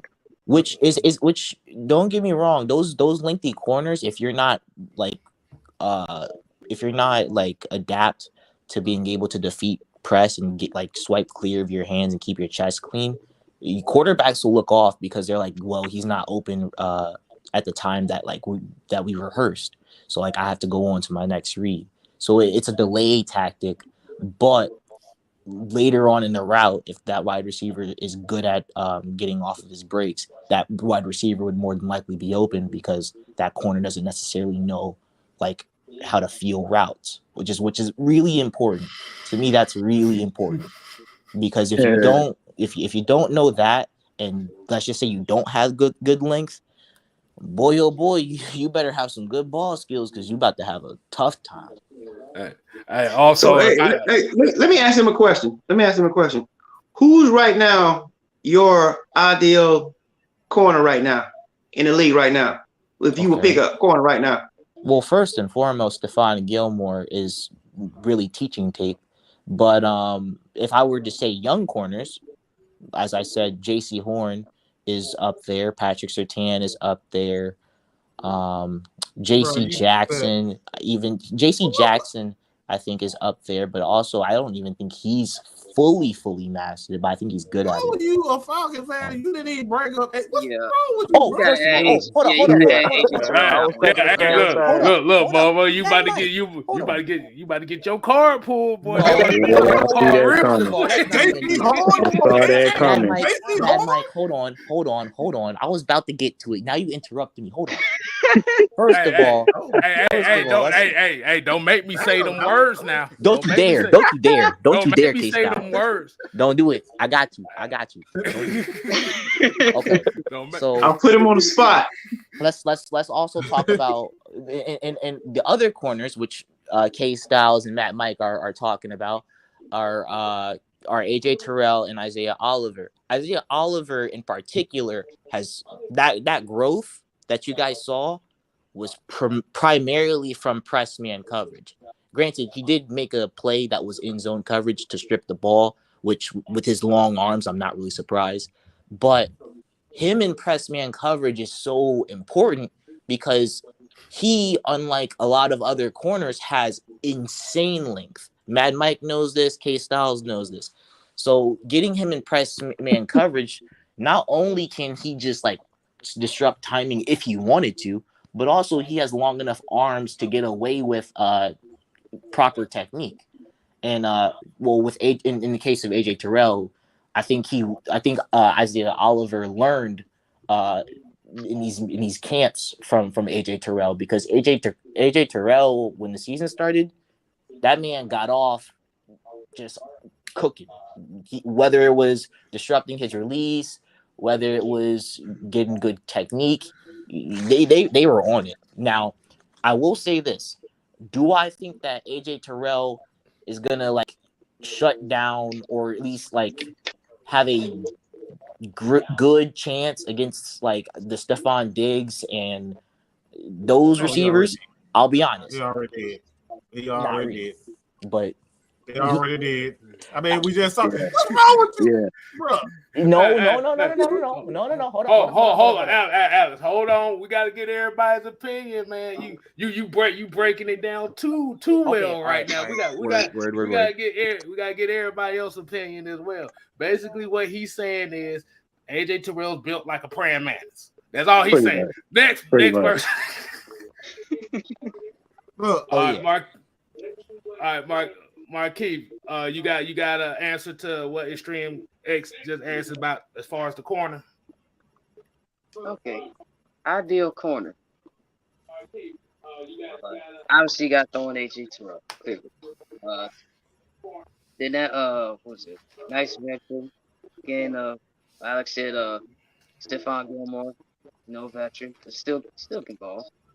Who else? I know there's some other guys out there. Shoot, I'm trying to think right now. but those type of ideal corners, those are the type of corners, I don't even know what to say right now, but yeah, something like that. I don't know, but Hey, I'm about to say, did y'all notice nobody said Trevon Diggs, right? Right. Oh, yeah. Did y'all notice that? Did you? That's another one. Hey, Trevon Diggs is basically like Jalen Ramsey. That's what I was gonna say. Oh my gosh. Trevon Diggs. That's what I was gonna say. I mean, where were y'all? I mean, he's tall, lanky, long arms. He can turn on the dime. I mean, Trevon Diggs. No, Trevon Diggs. Hell no. Hold on. Boy, you double move him. He out there looking for popcorn somewhere. You double move his ass. Hold on. Like, I think Trevon Diggs isn't. He in the stands watching, huh? What you say? He's in the stand watching. See, the thing about Trevon Diggs got good ball skills. He can catch the ball for a corner, but I'm seeing him getting beaten man coverage and double moves on the and he's been getting beat like this since college. Mm-hmm. Somebody burnt him on a Thursday night. I'm trying to think. It was probably the wide receiver from the Broncos. Everybody. Patrick. I would say wait, you said a double move. Somebody got him on a double move. I'm trying to think who it was too. It was probably one of the Broncos wide receivers. AJ Green. AJ Green, old sloop-footed ass. I think Trevon Diggs isn't as bad in press coverage, but like in off coverage, he guesses a whole time. In zone, just when he's not close to the line of scrimmage, he likes to guess routes and just like go for it when he really shouldn't.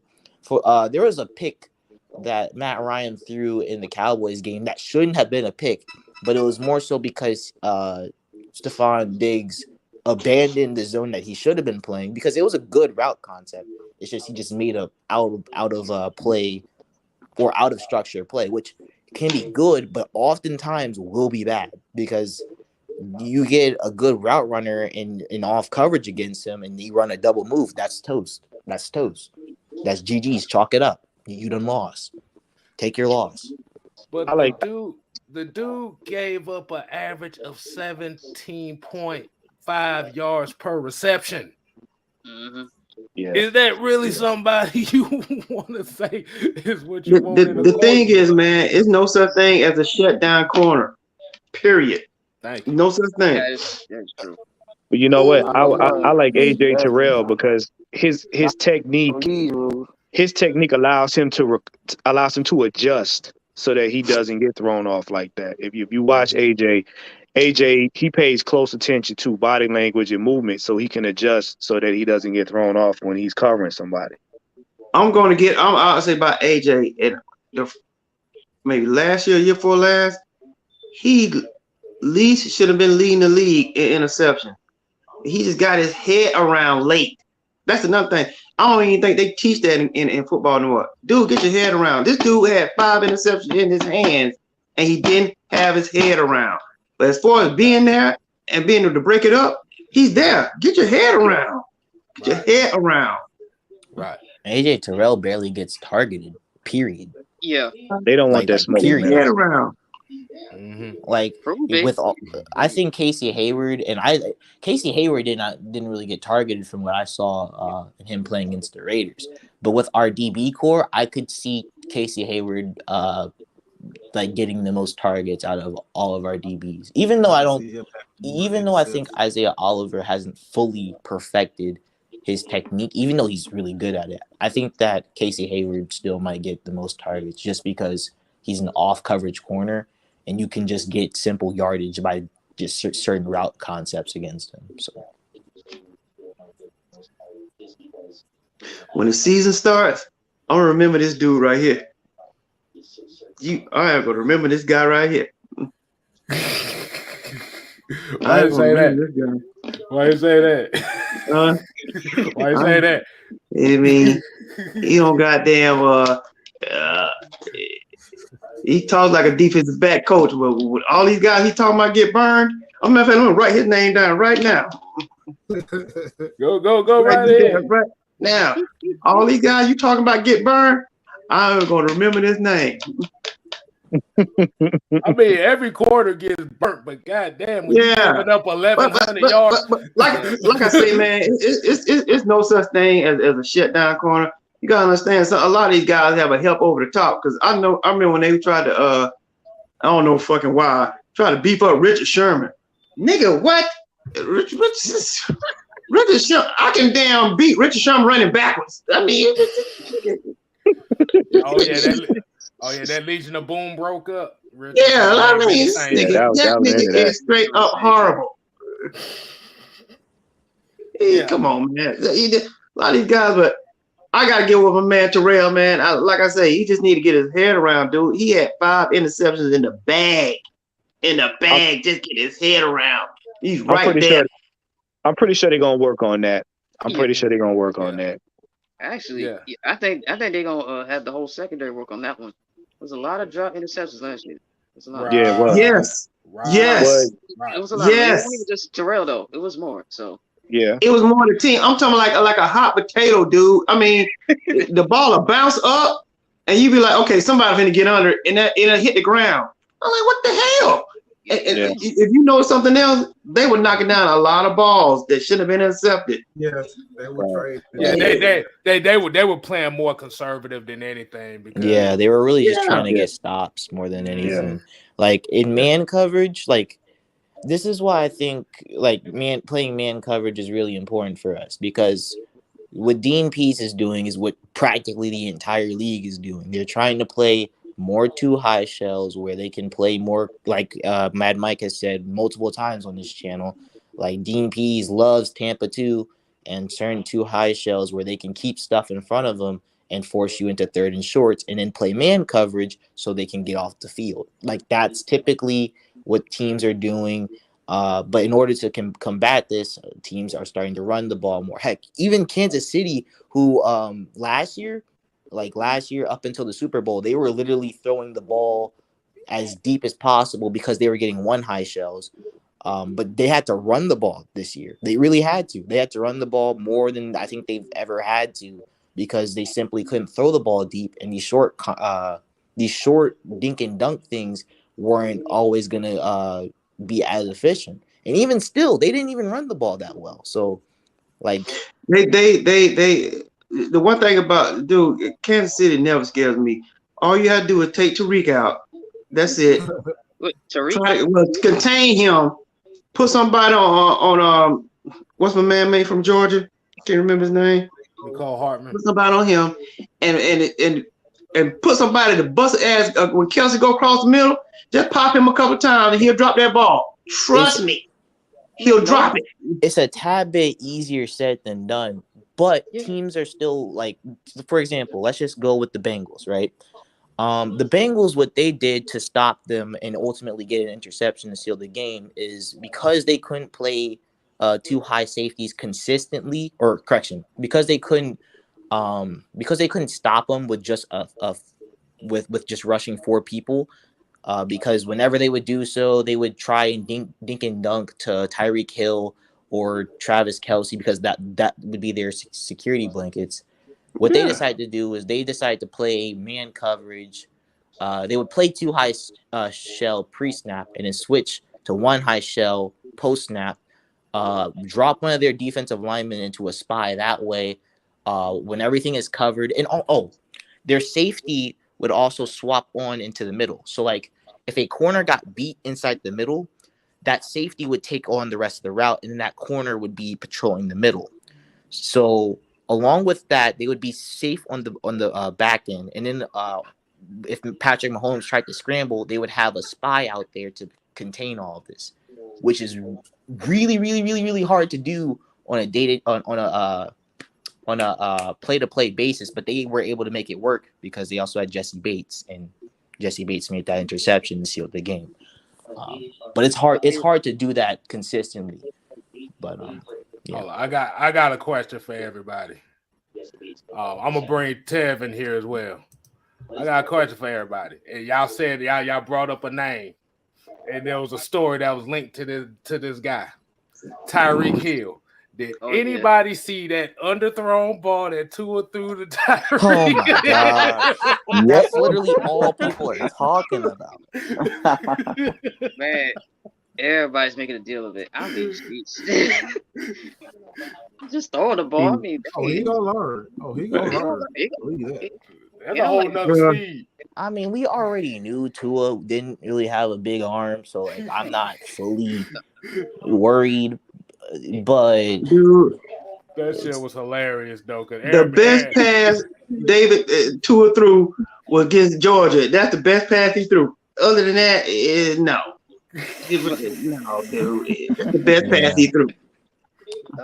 I mean, there's still a threat just because of the pieces that they have around Tua, but Tua sometimes, I don't know, it's like the play will be designed and it's the matchup that you want, but for some reason it's like an accuracy. Like there was a play where it was against the Jets and they had a play that was honestly supposed to be dead, but I think one of the DBs didn't follow one of the wide receivers to the end of that route, and so that receiver was open, and Tua threw it, but he overthrew it, and then it became a pick by Ashton Davis, and then I think the Jets scored on that drive, and I'm like, does Tua now have accuracy issues? Like, what's going on? Because if he doesn't, then who's in that division? Oh yeah, with Miami, New England, their division is stacked. Jets, they got the Jets, the Patriots, Bills. and the Bills. That's gonna be Well, no, you're gonna X that out right now.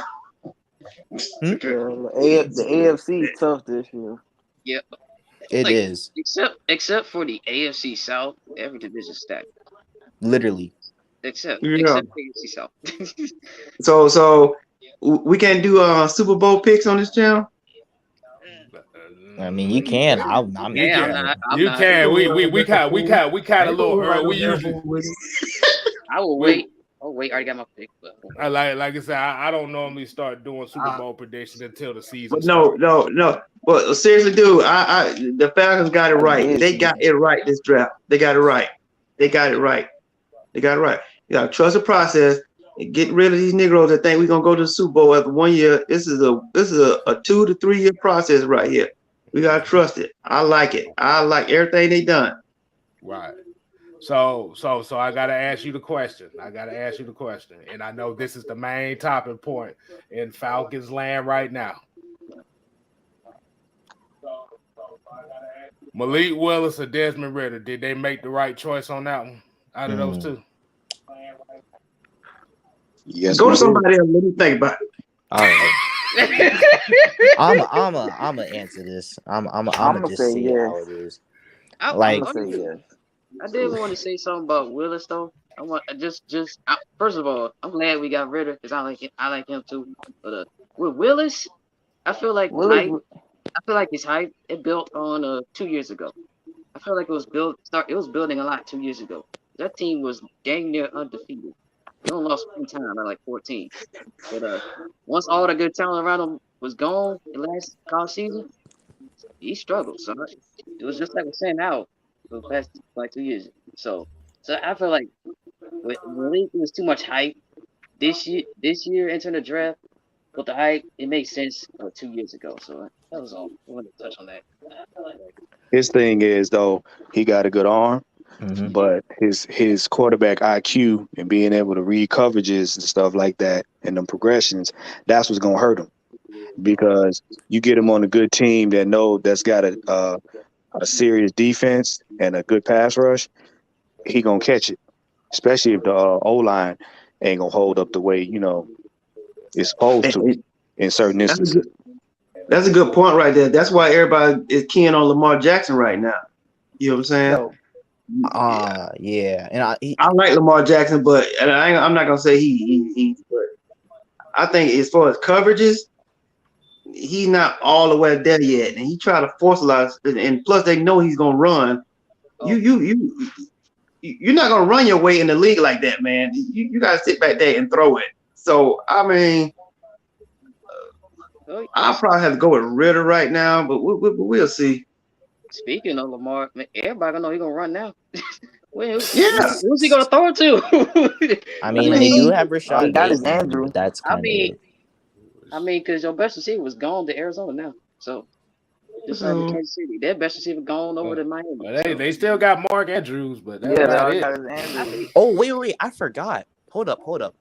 They actually they have three good receiving tight ends. They have Mark Andrews, they got Charlie Kohler, and they got Isaiah Likely. That's true. I was just saying wide receiver wise. So. I mean, well, yeah, they do have Rashad Bateman at wide receiver, but that's kind of it. It's like wide receivers they can rely on. He can rely on. That's We don't know. We don't know about we don't know what Rashad Bateman. Rashad Bateman isn't bad. He had a decent rookie year. Right. Yeah.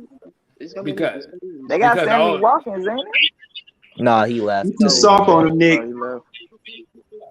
But only reason I asked this question too, because when it came out, there was a report that said that the reason why the Falcons took Ritter over Malik Willis is because of significant moments in college career. Because, like you said, when you look at Desmond Ritter, most of the games people are going to point at is what he did, even though they lost, what he did against Georgia, where Georgia barely squeaked by. They're going to look at Alabama beating them down last year in the playoffs. Notre Dame. Can't forget about Notre Dame. Notre Dame, he going up to Notre Dame and winning up there in South Bend.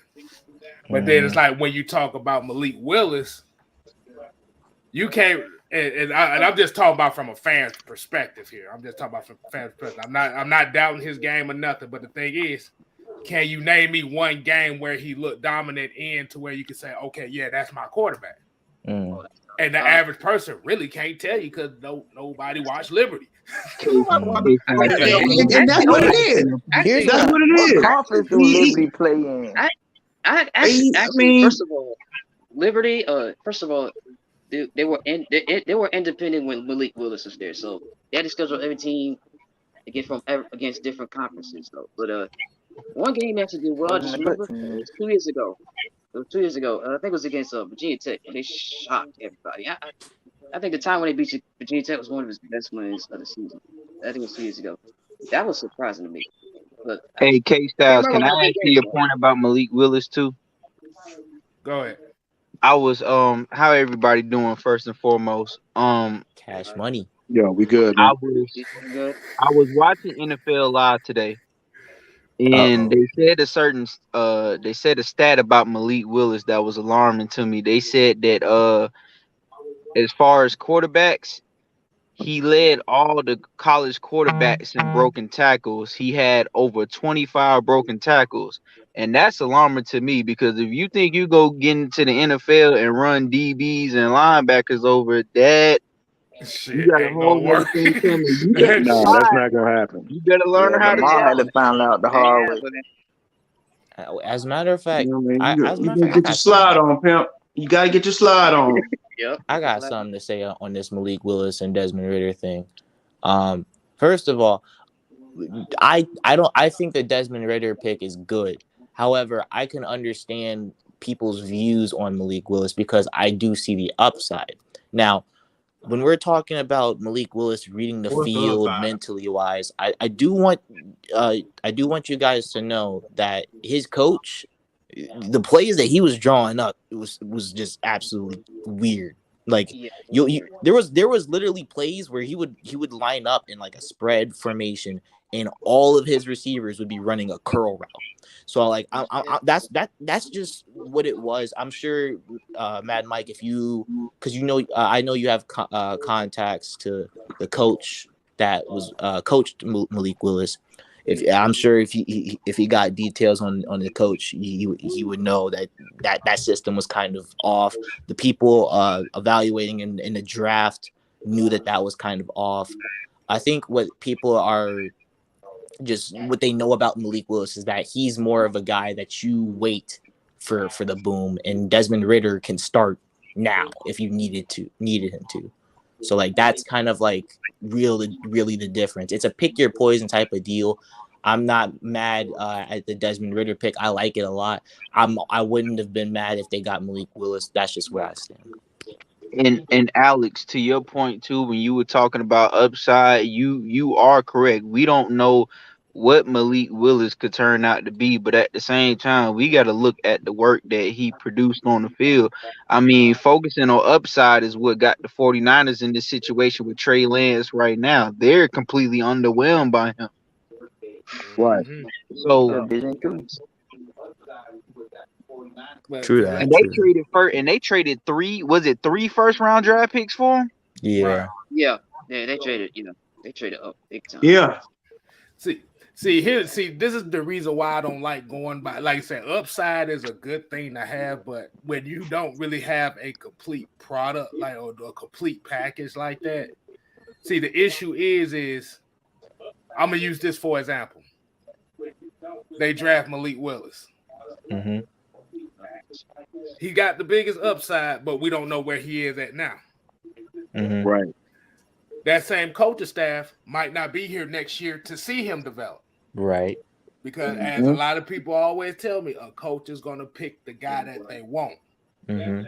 If you look at Desmond Ritter, if you look at his skill set, he looks like the quarterbacks Arthur Smith has been coaching for the last fucking 6-7 years. He looks like Marcus Mariota. He's exactly Marcus Mariota. Exactly. Let me say this. And he fits the scheme. Yeah. That's the main thing. He fits the scheme with a short curve, a short learning curve. Because you got to think, they've already been saying about Malik Willis, they got to develop him. He got to sit for a couple of years and whatnot. Let me say this real quick.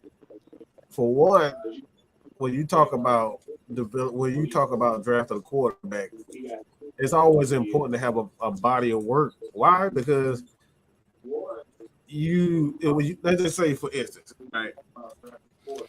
We know Jake Paul, we know Stetson Bennett, and what those guys need, and where they throw on the field, what majority of their throws, if he's a boundary thrower, if he throws more his passes in the middle of the field, you can kind of see where. So, for instance, again, Stetson Bennett, he likes to move around, so you need guys to be big, be able to use their body, and you got to have a ton of tight ends and running backs that can kind of move around and expand when he decides to leave the pocket.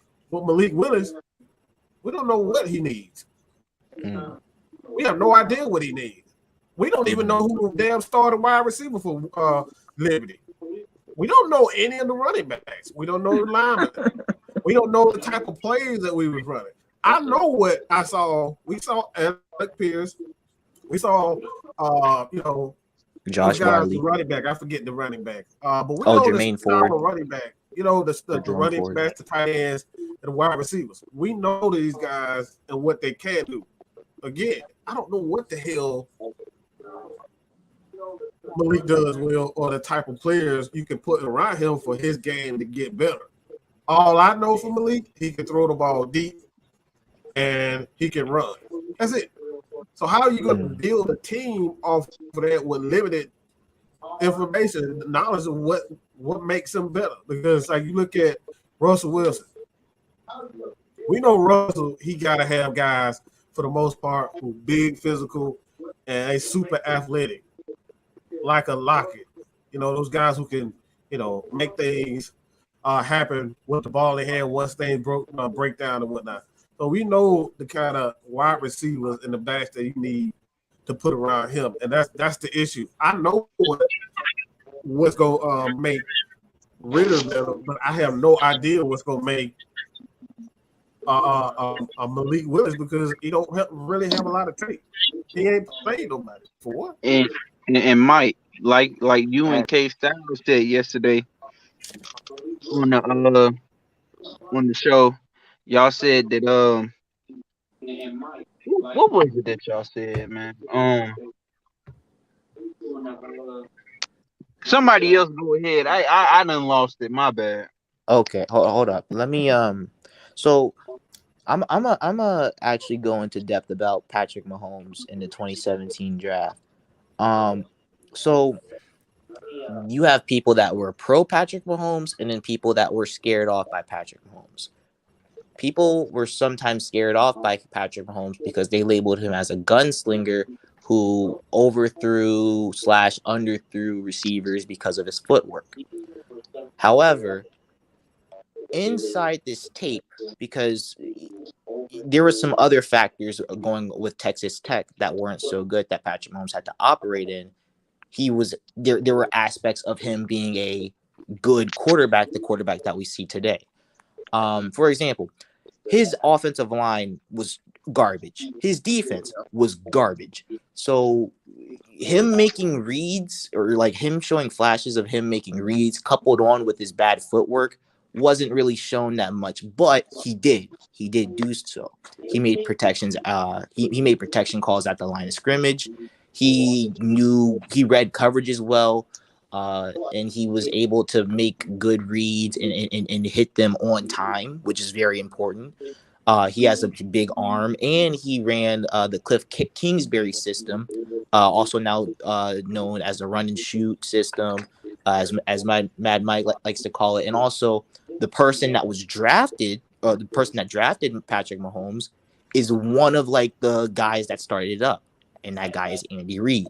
He went to literally the perfect system that they were running in Texas Tech, and the one thing that Patrick Mahomes needed to fix was one of Alex Smith's greatest strengths, and that's his accuracy. You see where I'm heading with this? Like, literally, he's surrounded with Tyreek Hill, which is great because Patrick Mahomes likes to throw the ball deep, and he has Tyreek Hill is super fast. You have Travis Kelce, who can get open underneath, and and Patrick Mahomes can read defenses, but it wasn't that good because of his footwork. But now it's cleaned up because of Alex Smith. And you got a coach that literally ran the same system that he was running in Texas Tech. You see what I'm getting at? In order to draft a quarterback, if it's developmental, you need to know the system, you need to know what they do well, and also you need to know how you're going to fix what they don't do well. That's how you get Patrick Mahomes. I'm over exaggerating, but that's how you get the max potential out of your quarterback. It's not no guess. It's not no luck. You there's science behind this. And see, the thing is, Alex, like Mike just said, we know Malik Willis has a big arm, but what if teams play him like they did Patrick Mahomes for the past 2 seasons and play a cover 2 defense, with 2 safeties? They're going to force him to throw inside the number and take those intermediate and short routes. We don't know how accurate Malik Willis is. But think about this, ATM. Think about this. What team did he go to? He went to the Titans, right?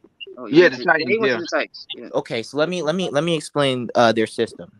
First of all, he's not starting, and he's going to learn from Ryan Tannehill whether or not Ryan Tannehill wants to teach him this. And that system throws over the middle. So first of all, within his first year, even if he doesn't play a single snap in the NFL, he's going to learn how to throw inside the middle by his second year. That's a given, just because of how much he's going to be adapting to the system within his first year, just learning. That's number one. Number two, he has a competent play caller. That's number two. Number three, one of the ways, actually one of the most potent ways. Competent Yeah, play he has caller? like Mike Vrabel or Just Tyler hold- Vrabel. We took his competent play caller. Oh yeah, that's true. That's true. We did take it. We did take their competent play call. Yeah, that's what I'm saying. Like, yeah, he just got there. And But Mike Vrabel. Damn ball to the running back. They had like 4,000 damn rushing yards. They did the same thing without Derrick Henry.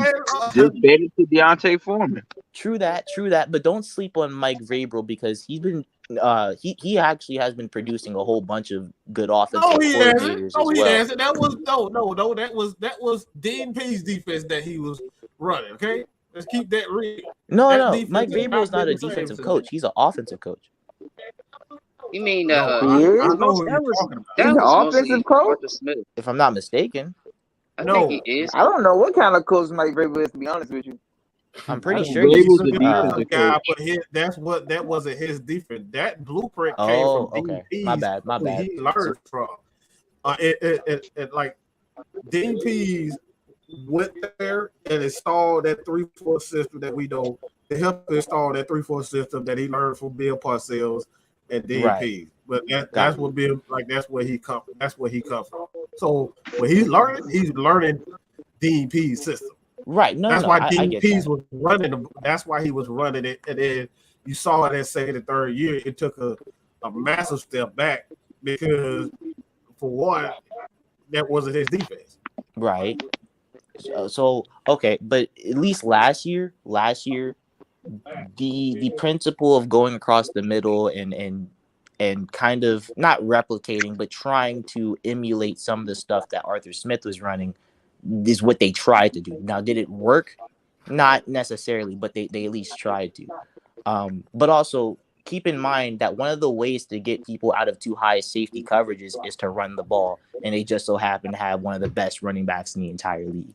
So not all the pressure is on Malik Willis. They also have Robert Woods, who's a great route runner who can get open, and they also have Treylon Burks, who has even though he ran a 4.5, he can still burn some corners if they're not careful. So like this is a decent system for Malik Willis for him to learn, but I don't think it necessarily maximizes like his like deep throwing ability, because I wouldn't say Robert Woods is fast, and you kind of saw Treylon Burks' 40 time, but the system itself is enough to get people out of too high safety shells. Not to mention that if all things comes to worse, you can start using Malik Willis and Derrick Henry in the running game together, which is a dangerous combo.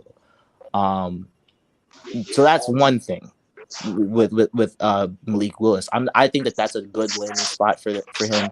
But then again, like players are always dependent on their system in order to maximize those results. So go ahead, get started. Go ahead. What you got? Oh, I was about to say about Derrick Henry. And as we always hear about this thing with Arthur Smith, well, he doesn't have a Derrick Henry down here in Atlanta, so he's not going to be able to implement the same system. I'll just ask you a question. Derrick Henry played 8 games last year, right before he got hurt, right? It was about 8 games. Yep. Right. Yeah. Yeah. I'll just ask you a question. Derrick Henry played 8 games last year, right before he got hurt. They won just about the same amount of games with him being out. Yep. Right. So It's the system. is it Derrick Henry, or like you say, is it Derrick Henry or is it the system? It's the system. However, Derrick Henry also has some stuff in running backs that you can't teach. Yeah, But, you can't teach 250 pounds and a stiff arm. That's what you're Right. talking You about. You can't teach that. Right. The way he did Josh Norman was crazy. That was And you know what's kind of sad? And I don't even really want to bring this name up. So like K-Styles, the Mad might cover your ears.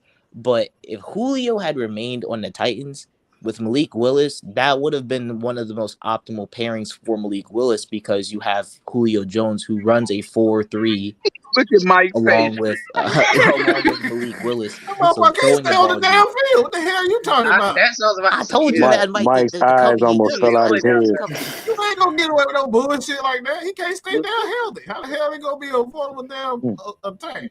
I told you, Mad Mike, because I already knew you was about to go on this. Like I I knew don't it. say I no knew it. goofy shit like that. Julio. Sit your goofy ass Julio down. ain't Julio no more, man. Julio is not Julio no more. What? Yeah. Speaking of Julio, man, that dude still hasn't get picked up. That's He probably still why ain't got a teams still damn picking job. him up. Yeah, yeah, they scared him get hurt. Julio, I don't think he gonna get picked up unless somebody real desperate during the season. I don't think he gets picked up. I don't think he gets picked up until he really takes like that vet minimum. Man, he Takes can, man, real man, pay cut. that Motherfucker needs some He miracle weed, some miracle something. Goddamn, that motherfucker stay here. They over there talking about he was gonna try to rejoin Matt Ryan and the Colts. That would be a great idea for Rejoin them. his ass on the damn bitch. That's what he gonna do. Oh boy. You know what? We're not going to address him as Julio just because like the way I feel about the Chiefs is the way like Mad Mike is gonna react to Julio, but like less I extreme. love Julio, but I know his ass is always hurt. That's true. True that. Right there. That's true. He got tissue hamstrings now. But And what's so crazy about it? The man had didn't- him bad knees. But that boy got silly string hamstrings, boy. I'm telling you, bro. What's so crazy about it? The man barely practiced.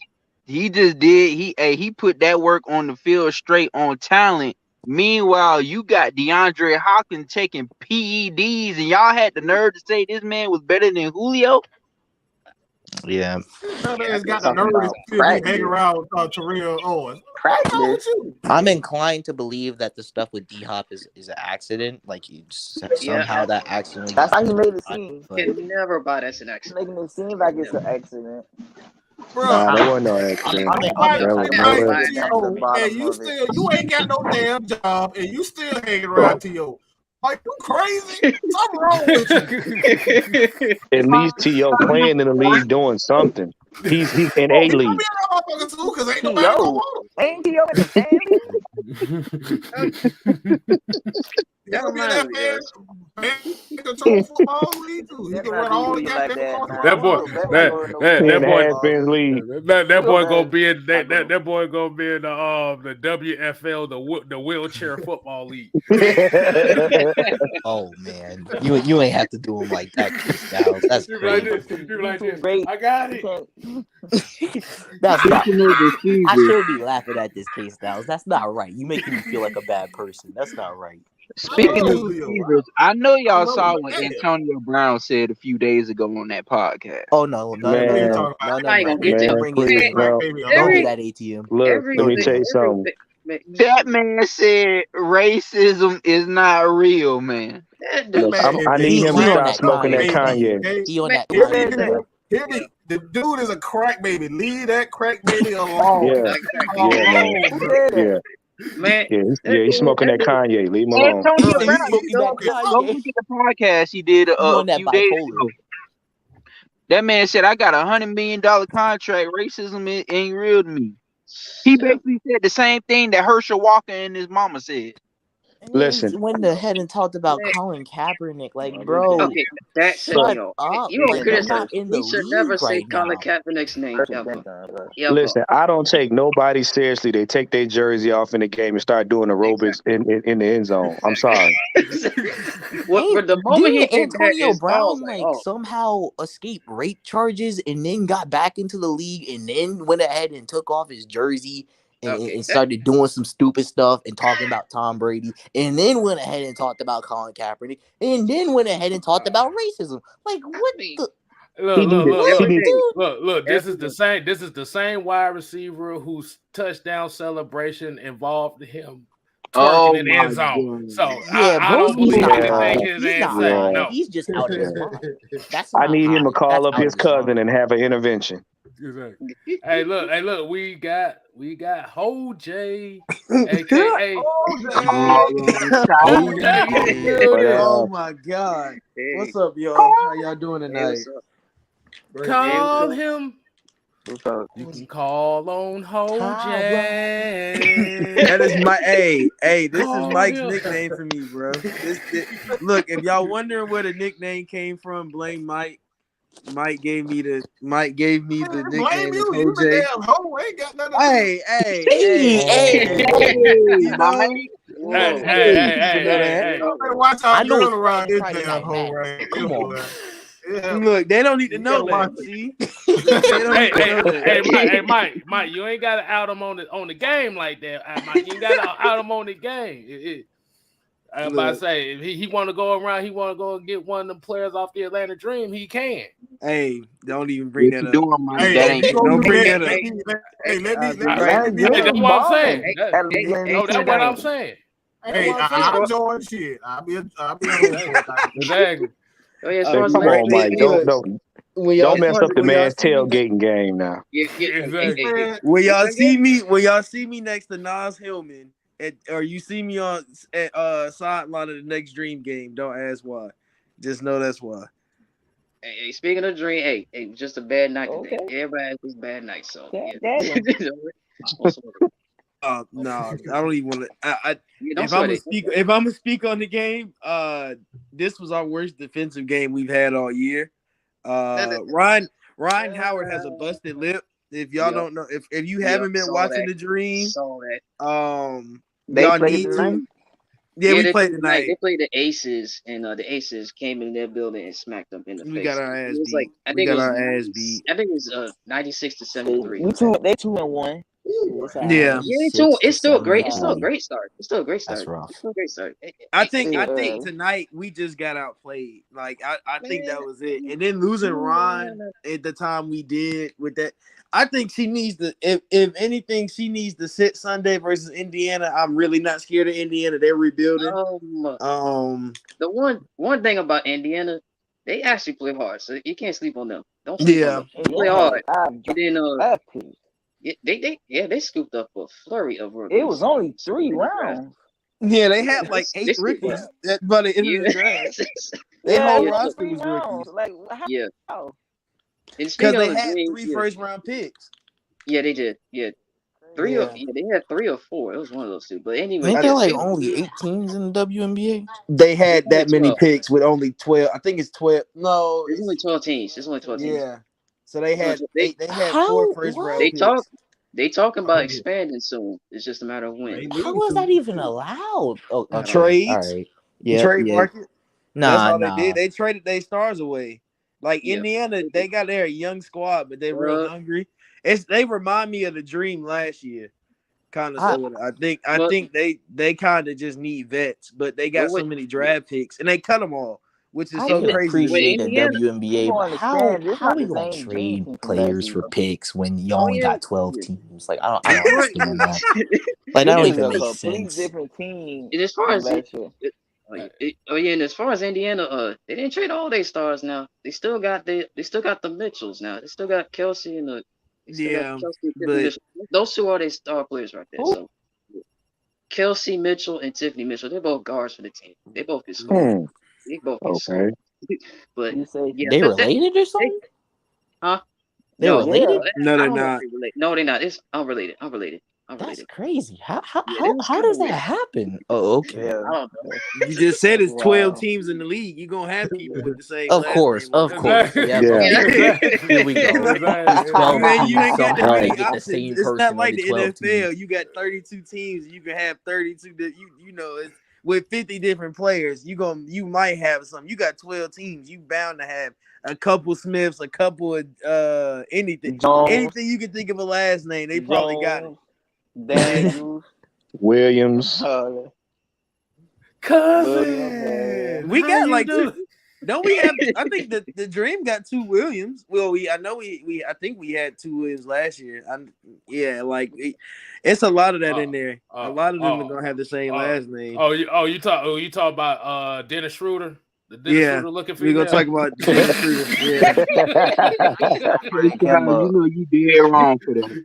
Don't bring him up, Oh yeah. please. Shoot, I got a basketball. I got an NBA question. I got a Hawks question for everybody. Go ahead. Okay. So everybody knows how the Hawks season. Okay. Look, I think. Okay. How they ended the playoffs, I think it's something they needed because of the way the season went. So in the off season, who do you think is the player or players they should get to improve this team? Because it's a tricky one. I'm 100% on the team of running it back. I would say that. I feel like we gotta add a second. If you have to add a secondary star, because everybody swears we need a secondary star, and we can't play team basketball because we need 2 stars. I say the only 2 really we know that'll be available is Donovan Mitchell or somebody in free agency, but Donovan Mitchell is the main one because they said his 2 trading spots, his 2 choice of trading spots is Atlanta and Miami. As far as guards, I think there's 3 of them. I hope that. You said one of them was Donovan Mitchell. Another one is Bradley Beal, but it'll be costing hefty. I'd rather have Donovan Beal getting older. I don't even think Beal. There's a third. Zach LaVine. He's gonna be a free agent, so that could be an option. But I don't like Zach LaVine next to Trae Young. For him, the defense. One at a time, folks. Go. Yeah, for me, as far as Zach LaVine, I don't like that with pairing with Trae Young. For me, if he doesn't go to Chicago, I think he might go to Portland because they got the money though. Because they got the money and they need a guard too. They need a scoring guard. Shoot, and with Damian Lillard, shoot, you can tell me them 2 gonna get at least 20 a night, at least. But it's a tricky one because they need a shot creator and they need some defense, perimeter D especially. So it's gonna be tricky. And, they just need somebody to complement, Trae Young, to take some of the heat off him when they decide to triple him on defense. That's all it is. Yeah. Because that's all they would. Because that's what was wearing him down this season. Yeah. And then they're gonna get Miami to playoffs. Oh yeah, go ahead. Who you think they're gonna relieve? Cause I'm hearing like people talking about Hunter. I say they should release John. I'm sorry. I don't think they should pay him $119 million. As far as players they could trade, that could be a trade piece as well. He could be. Like that Right? He could be. I'm serious. He gonna need Clint. He gonna need Clint in the paint, man. Him or John's gonna be a trade piece. And then he's saying Okongwu should start at the 4. Look, if Okongwu's gonna start at the 4, he's gonna need a mid range. He's gonna need a mid range game at least. At least that you'll be fine. But if you ask, go ahead. If you ask me, and I know I'm an outsider looking in, I think if y'all were gonna trade someone, I think you would probably have to trade Kevin Huerter. And I like Kevin Huerter. Thank you. He's from Maryland. I was thinking that he's from Maryland. I love him. But y'all have Bogey. And he does literally what Kevin Huerter does, but way better and probably way more efficiently too. Kevin Huerter is so inconsistent. That's the only thing. But the only problem with Bogey is no defense. Injury. Is he gonna play the next game? Because this motherfucker stay hurt. He be hurt. Having knee problems. Bogey sneezed too hard. He hurt. Hey! What did Cat Williams say in that special? He said when he cracked all this rib right here, he was like, "Oh yeah." How that happened? I think I yawned too fast.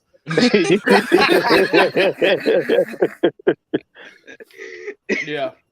But like I said, but I think my ideal partner for Trae Young, and this is like a very, very unlikely, and I know probably people be looking at me like, really?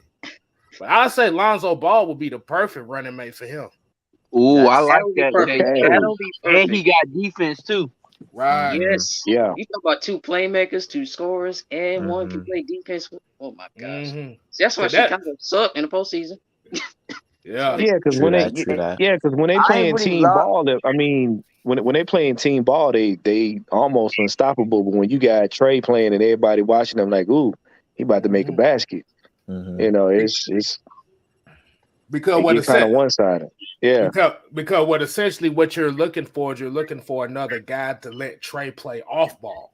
right. Because he needs to play a little bit more off ball. So like y'all said, so he doesn't have all that tax on him where it's like, okay, we live or die by this motherfucker score.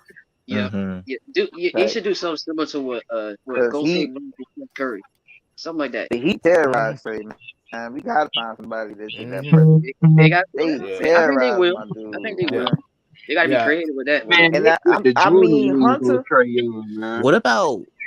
And this DeAndre is Hunter probably showed gonna sound a something. little bit weird, but what about Showed something. like maybe Kelly gonna be Oubre on a consistent. cheap deal? I think Trey that could need. work. I I think that don't could think. work. No, I'm like, no. Kelly I Oubre too don't. inconsistent, man. Yeah, I mean, he could play the yeah, pick and roll that's though. his issue. Give Yeah, give Trey Yeah, Young but a break. he's too inconsistent. yeah. Yeah, He too I consistent think like Trey a mother. doesn't need another superstar. Trey Nah, needs you a don't. Trey needs a all-star caliber player. Another I shot think creator. DeAndre Hunter's He's stepping injuries. into that. I think Right. his injuries is the part that really messed him up. Because mind you, he was a rising star. He was a rising star player. So I think those injuries kind of stunted his growth and his development. But Dre has a chance to being that forward that we want him to be. Yeah, I hated seeing him having it like game 5. I hated him going out there that and like scoring that many point a playoff high Yeah, and we I hated lost. that. Like I that was hated what that Cam too. did. Cam did that last year versus the Bucks. Cam had a playoff high, and then we lost the game still. Like those young guys, kind of they don't have no. He didn't have a quit in him in that game, and you see his stardom. I think he just he keeps getting hurt. I think if he has a whole healthy year, that helps this offense a lot more. And we didn't play Lou Will. I feel like people don't understand. Lou Right. Will He need to go. is an He Coming was important. from hurt. a He Clippers was gotta hurt. fan. go, man. I'm sorry. Coming from a Clippers I fan. Oh, one at a time, for one at a time. Coming from a Clippers fan, I know how Lou Will is. That dude. Hoo-wee. Sweet Lou. That's all I Damn, have to you say. a Clippers fan? I feel That's bad good. for you, Alex. Yeah. Yeah. Oh, don't even bring up my pain. I don't even want to talk about it. Like, look. How the play-in, we got defeated by Patrick Beverly, and he celebrated like he won a chip. Like that's the most embarrassing stuff that you'll ever see in the entire. Like, how? I don't know. Okay, with Minnesota, they were good though. They were good. No, but Pat they were good Bev, as a team though. I know. Yeah, because Pat Bev ran that game. Sorry after the game. Like what? He told y'all to get on the bus and leave. Exactly. He didn't tell you I was sorry. He told you to get on the bus and leave. Would you say that's classic Beverly? No, that's just him being stupid. Forget Beverly. Because he'd be crazy, man. He'd be crazy. Y'all have Kawhi. Y'all win that game, bro. Bro, we've been going through a lot. We've been playing with Reggie Jackson practically for most of the year, and that's practically it. Like that's literally it. PG been injured, Kawhi been injured, Norman Powell been injured. Like you name it, we got injuries. Like it's I don't even want to talk about it because it's depressing. It's depressing. Alex, you know Kawhi, he doesn't really rush back from injuries. He takes time to recover. Yeah. For real, I feel like It is a very small chance he's gonna come back this season. But speaking of injuries, man. Okay, I kind of feel bad for Joel Embiid, man. That dude be getting hurt every year. Man, Joel Embiid is a punching bag out there. Especially, but that especially this orbital, year. he got an orbital fracture though. Part 2. Man, this dude had to play through 3 injuries this year. I'm like, gosh, man. The moment he came into the league, he was injured. Flopping on the damn ground. He wasn't getting hurt so damn much. I feel you, but that orbital joint. That's the same. Damn, Mike, where the sympathy at, man? Yeah, like his eye. That was a Mike can't stand Joel Embiid, man. He got shut up, Mike. He was like 300 pounds flopping on the damn ground. If it was any other injury, yeah, the flopping, like I feel you, but that was an eye injury. Like he had a orbital bone fracture or something like that, and I was like, nah, that's a big injury. And that came from a Euro step to a Euro step to the face. Yup, was Pat, was it Siakam? yeah. I mean, Hey, all Siakam I do have got some all I good have to bars. say So is James Harden sucks. Oh That my man god. Now, wait a minute. I Wait, don't even think Tyrone. James Harden sucks. Tyrone. sucks. I Wait, don't want to wait. hear your mouth, ATM. He Damn, Hold sucks. on, Mike had to take a Let swig me on that. let be real though.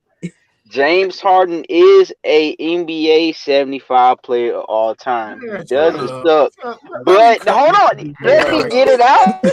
Oh hell no! You ain't saying that He bullshit. is not He no really doesn't 75. suck. maybe Bro, top 70. 100 when we So get you there. just gonna mute my mic Maybe like top that? 100. I get no type of hospitality. What I was saying is, all 70. James Harden all 75. He was. hold Not on. anymore after this year. James Harden What is an about what? NBA 75 player of all time. However, although he's one of the greatest scorers in NBA history, the performance that he put on last night, that's Yeah. unacceptable. How do Yeah. you only attempt 2 points in the second half? Because Not he a was in his quarter They feelings. don't for get it. 2 He made quarters. 2 shots. He's Hold not on. Because he was in his 75, but feelings. he's top 100. Hold on. I want to answer Hold that. I want to answer that. I want Yeah, to K answer that. Go Styles. Let me ahead. say this, But K-Star. Let me say this, K-Star, real quick. How the hell do you say he's one of the greatest scorers of all time, but he only put up 2 shots? The hell kind of shit is that? Because he's fat.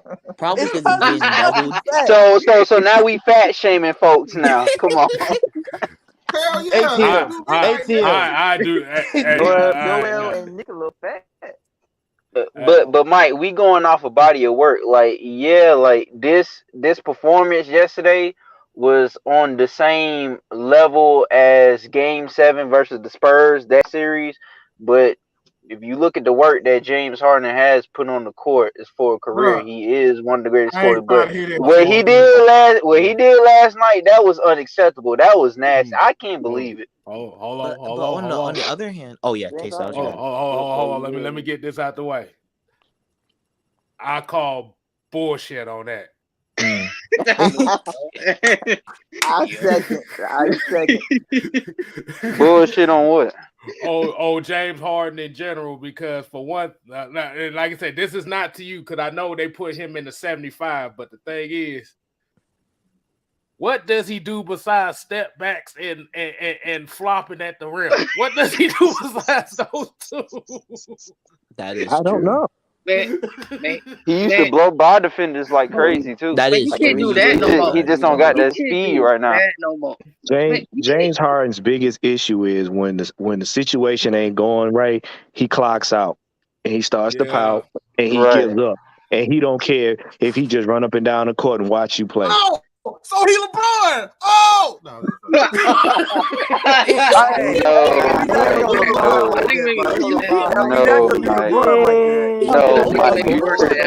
That's crazy. Mike, you tripping. You out of line and you know it. Now was that? I think it might be worse than LeBron though. I think he might tripping. be. I mean, I could have sworn I saw that before for LeBron. On the other end of the spectrum, if the Warriors are losing, they'll take Curry out for the rest of the game. I like Derek Fisher. I like how somebody said Derek Fisher is better than James Harden. That's because I'm a Derek Fisher fan.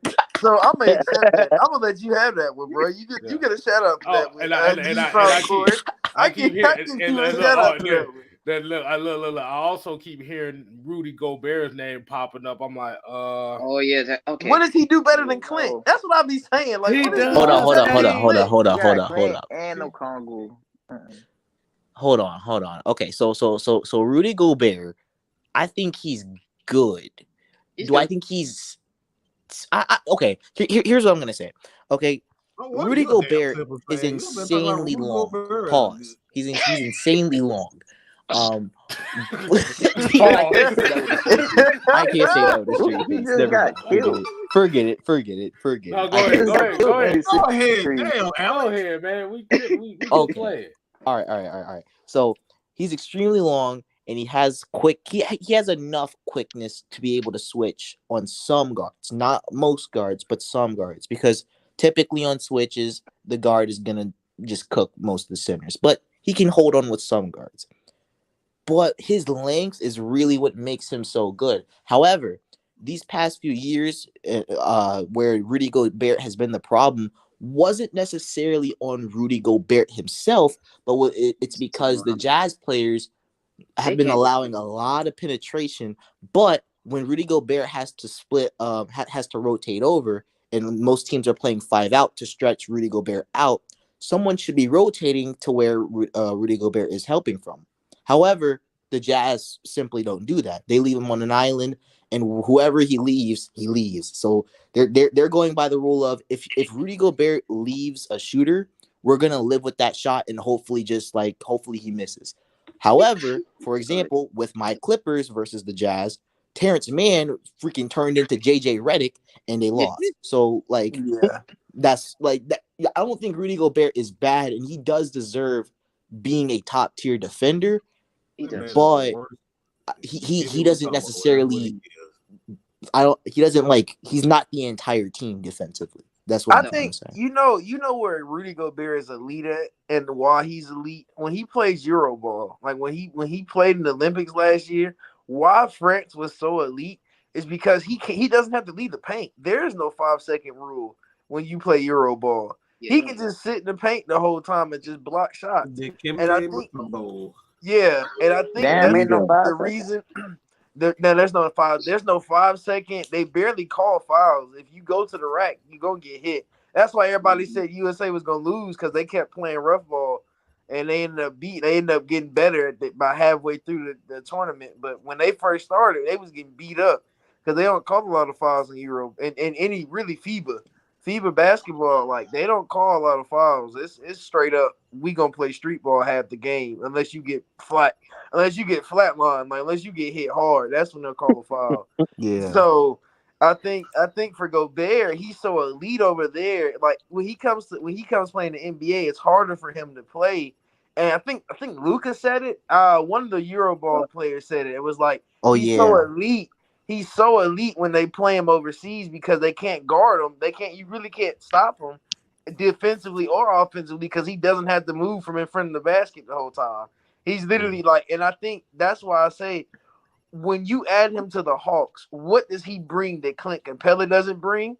Really and truly, there's not. If you go watch both their games, they were back and back. They were back to back in blocks. They were back to back in rebounds. Though Clint beat him in rebounds. Yeah, Clint beat him in points. Like Clint should have won DPOY, but everybody was complaining. We like, oh well, he doesn't like. People were coming up with excuses about him not winning DPOY. The year we went to the Eastern Conference Finals. So I think the thing about it is, okay, you bring in Rudy. All you're doing is adding a little bit taller lob threat for Trey to throw the ball up a little bit higher. Yeah. You're not really adding a lot more talent to the team. You're really not. That man Rudy Gobert said he'll lock Shaq ass up.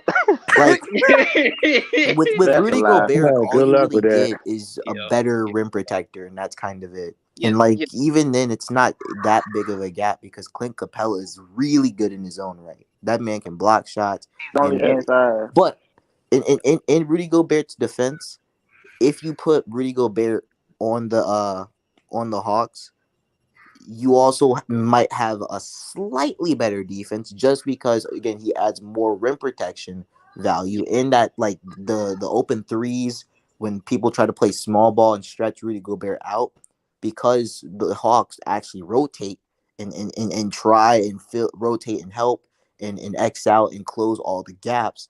That will help Rudy Gobert out just as it helps Clint Capella out, and it won't be like the situation where the Jazz have where Terrence Mann or Dorian Finney-Smith start acting like they Landry Shamet or Duncan Robinson. You get what I'm saying? Speaking of the Jazz, I did not get it this year. You had your best players available in the first round against the Mavericks, who didn't have their best player. How you be trailing 2-1 in round 4 when their best player returns? That don't make no sense. Mm-hmm. You should have been up. You should have been up 3-0 before Luka came back. I was watching that game. It was just sad. It was just. That's what happened when you don't take your opponent seriously. That's what happened when Jalen Brunson start turning into freaking Steve Nash. That also what happens that also what happens if your perimeter defense sucks. That's exactly. Oh yeah, their defense sucks. Their defense sucks. That's why Joe Mercer cooked them so bad. That's what I'm saying. Like their Because perimeter they defense kept Rudy in. sucks. Like Yeah, they Rudy just can't kept fix doing all it. of that by They himself. kept doing the thing about the Jazz, and the thing that this is the craziest part about them. They are, I think Kendrick Perkins called them. They're the regular season champions. They will forever be the regular season champions because their offensive game and is so lethal. That's It the same is. thing with the Suns. The only difference between the Suns and the Jazz is that the Suns know how to play defense when it comes down. Luka's just special. I hate to say that as an Atlanta fan, but Luka is just special, bro. Hey, Like I hate to man, say it more because I'm a Clippers fan. like yeah. whew. Luka's like and it's so funny. My uncle was like, "Man, I don't like Luka," and I was like, "Wow." He was like, "He's just cocky," and I said, "That's Yeah. just Luka, though." I said, "That's just Luka's whole essence. Like since he came in the league, he's been just this cocky asshole European player that was gonna put it in My your. uncle He was said gonna that score on you 9 times out of 10. He was not gonna miss, and that's just what like to drop 33 and really and truly like beat that team that bad. Luka's just ridiculous, bro. Like what he does is so special. Luka made Pat Bev look like a little kid. Like Yeah. Luka made Pat Bev. Do y'all think Luka do y'all think they're gonna beat Phoenix? No, they're gonna. I mean, it might be even possible because It's possible, but no. If he does it, I'm giving him his props.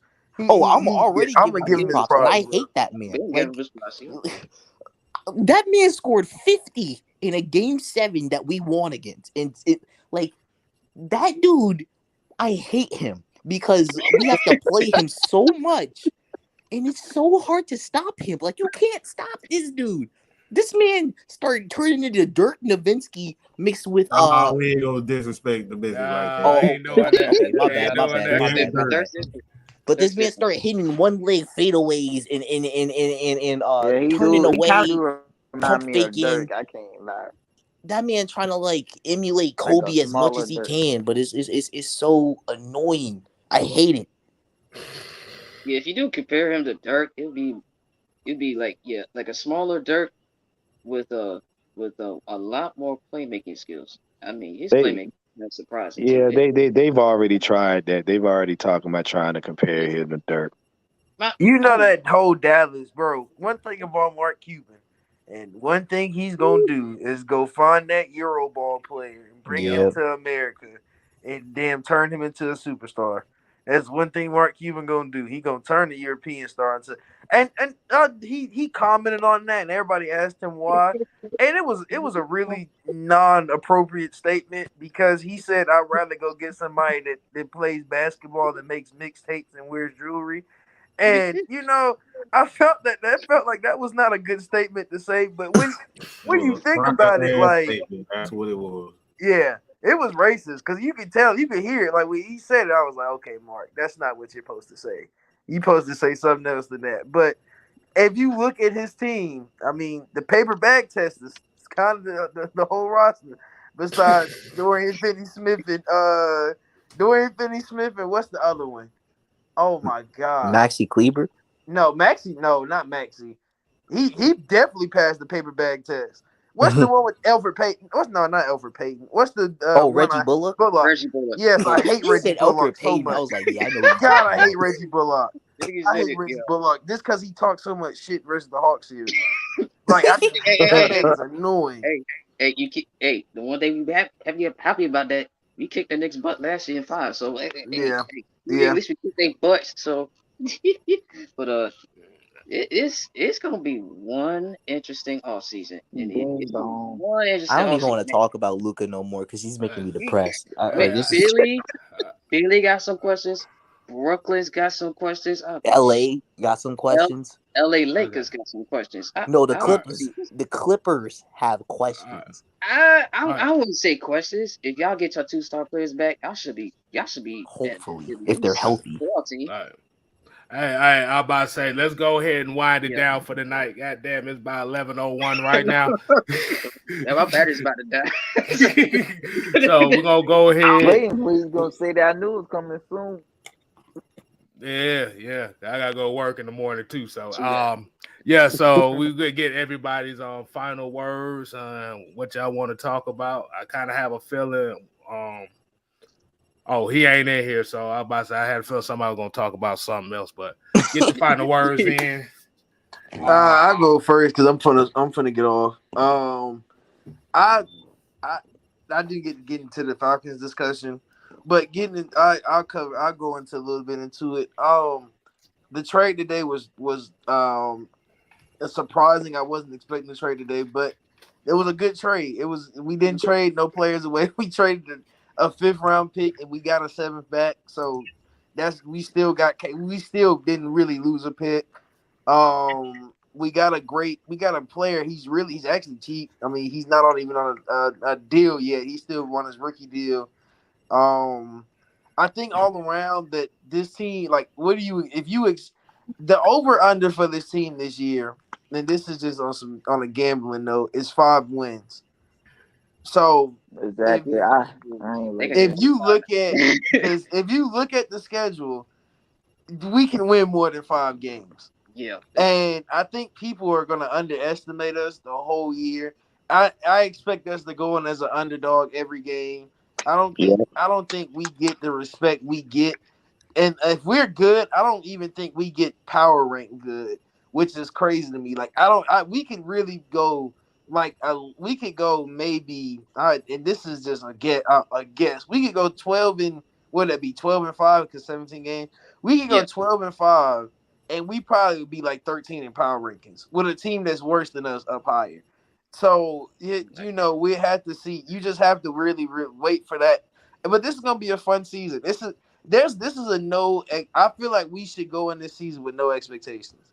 Just let us play football. Just watch us play football. That's it. That's all I think of. Just let us play football. Watch us play football. Hawks, we still in the off season. We still going through draft stuff. Dream, please watch the Dream. If you live in Atlanta, please go to a Dream game. They're not expensive at all. They're $20 to sit in the lower bowl, bro. You can really go to a Dream game if you can.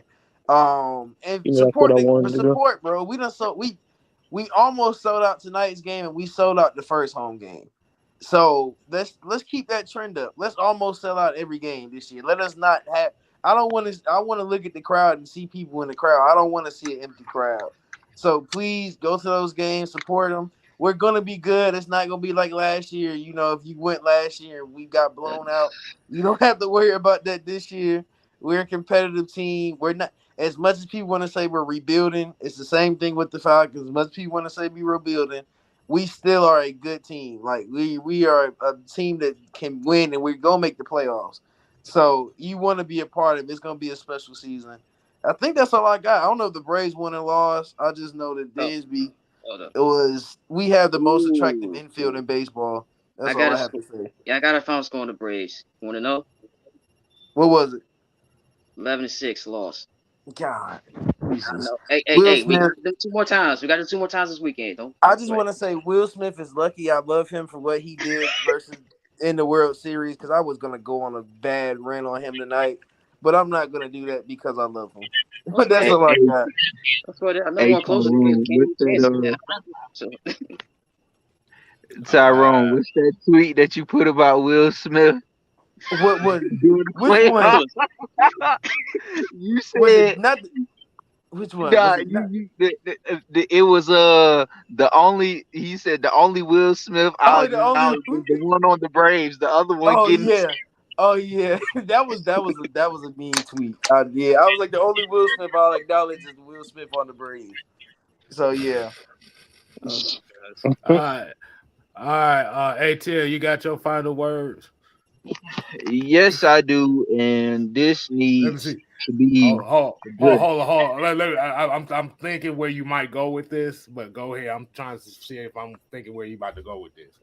So, there was a space hosted, and I joined in late. I don't know the full details, but all I want to say is, Falcons fans, you cannot be so negative. We literally just saw the Cincinnati Bengals go from the worst team to next year being in the Super Bowl. We don't Facts. know. We don't know what could happen this season. Marcus Mariota could turn up, and we could go to the playoffs. But this losing mentality of we tanking for Bryce Young, we taking for CJ Stroud. I agree with K Styles. I wouldn't draft a quarterback for 3 years. We had Mike Vick and Matt Ryan for 20 years, and we still had the same three problems: getting timely stops on defense, protecting our quarterback, and getting to the quarterback. And I'm gonna be honest, Mike could tell you, I did not like how the Matt Ryan trade went down. But I'm not gonna sit here and say, "Oh, my team automatically gonna lose." That's a losing mentality.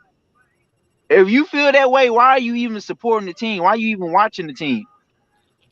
And my last thing is for that ghost watcher, and I know you watching the stream. If you have a disagreement, you need to come on the stream and have a dialogue with us instead of sending tweets, subliminal tweets on Twitter. True that. Oh, you Because talk you about already the got same. putting false You accusations on an innocent man too. But we're not gonna get into all that. That's a story for a different day. Says he don't watch. He said he don't watch, but he's watching. Ain't that about a bitch? And that's all I gotta say. Mad Mike, you still an asshole. What? I know That came out of nowhere today. Shit, I know that. Fuck. All right. Mara, you got any final words you want to say on that? Yeah, man. I've been telling people all off season the Falcons is going to culture shock a lot of teams. What people fail to realize is a lot of these teams are not the same as they were. Some people are missing. You got all these front office in my feeling problems with these players, and all of that will translate to the field. So I'm pretty sure we gonna hurt a lot of people's feelings this season. I want y'all fake ass fans to keep that same energy, because they be in these spaces talking mad shit about the Falcons. And I'm like this, like ATM said, if you not gonna support the team, take your season tickets, your jerseys, your hats to the nearest receptacle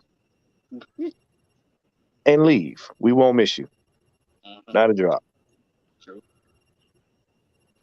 That's it. All right, Markeith, what you got for us? Okay. I got this to say. All right. So first of all, for all the Falcons fans that be negative, here's the thing: don't root for this team to tank, because if you go tank, because tanking teams don't win championships. It's just like they said earlier, just like I said a while ago. Example: Philly. Remember, trust the process. And look what happened to them. Farthest they didn't got is second round.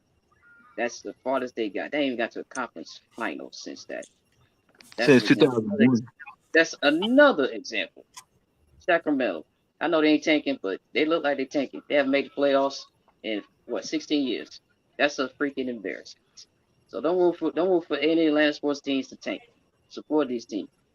And I also think as well, Atlanta's gonna shock everybody. They're gonna shock. I think they're gonna shock everybody, and I hope they do. I think they will. I think they'll shock everybody. Man, shoot, Atlanta Dream only played 3 games. I know they lost today, but man, they shocked. They shocked me, man. I did not see them beat Dallas and the LA Sparks back to back like that. But they shocking everybody in WNBA.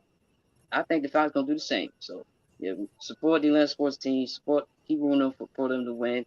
And also just the score date tonight. Boston forced a game 7, beat Milwaukee today, and also Memphis. They're giving Golden State a run for their money in Golden State. So that's all.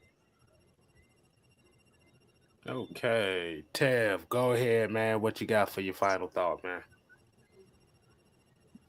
Well, I just want to piggyback a little bit off what last week dude said about how we could go from bad team to a good team, and I think we can the way we signing these players, trying to build that linebacker room back up, trying to build that wide receiver room back up, and I feel I'm gonna say our DB room is our strongest room. That's how I feel.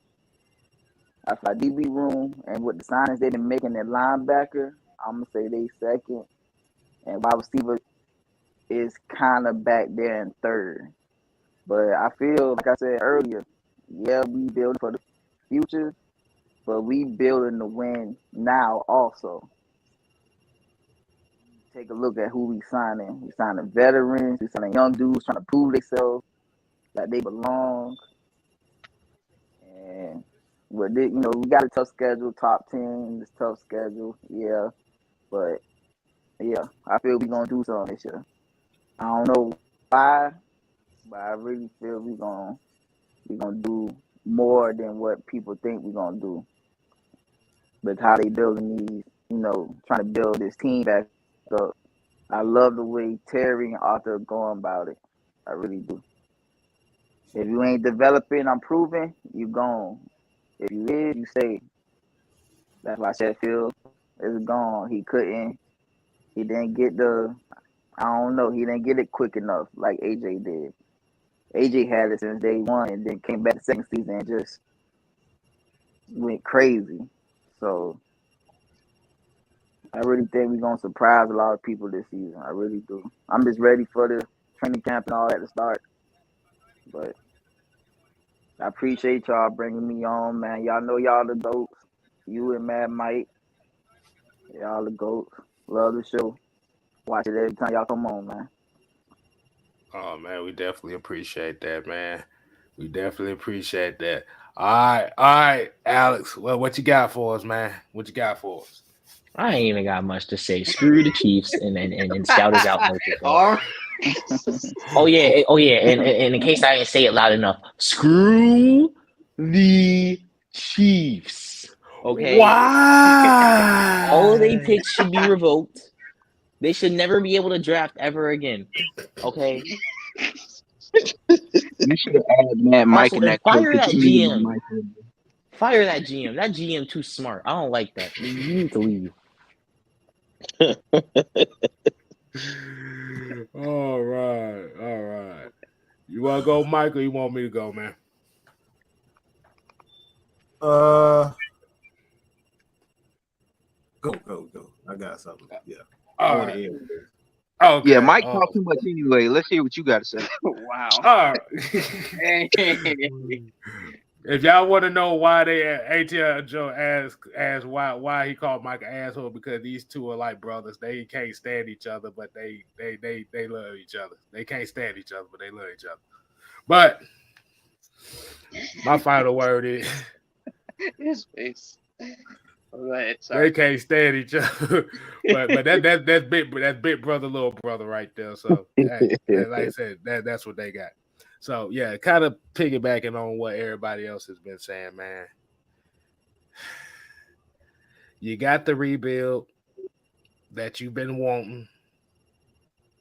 You got the quarterback in which style, who you wanted, but you're still unhappy.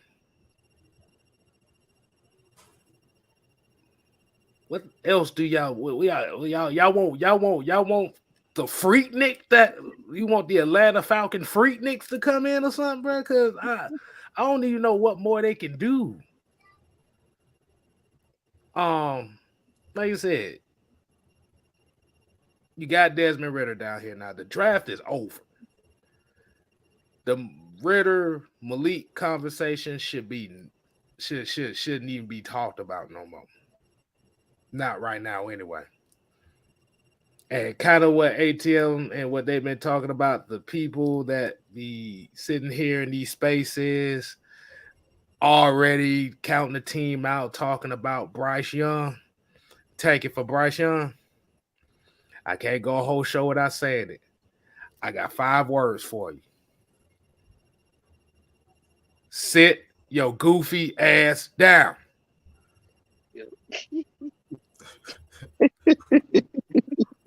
I'm about goddamn sick and tired of hearing about tanking for Bryce Young, taking for CJ Stroud. Motherfucker, they might not even be that good this upcoming season. Hell, the quarterback class that y'all talking about was the greatest of all time last year. We still ain't figured out if they even worth a damn right now. Right. Because right now, the best looking quarterback out of that draft class is the quarterback that y'all wasn't even talking about. I think it was Mills. It was Davis Mills. Hey, K Staff, just one quick thing too.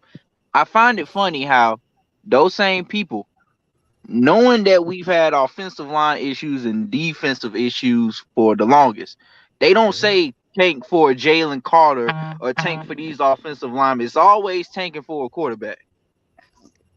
Because that's the only position they care about. They don't care about the game, bruh.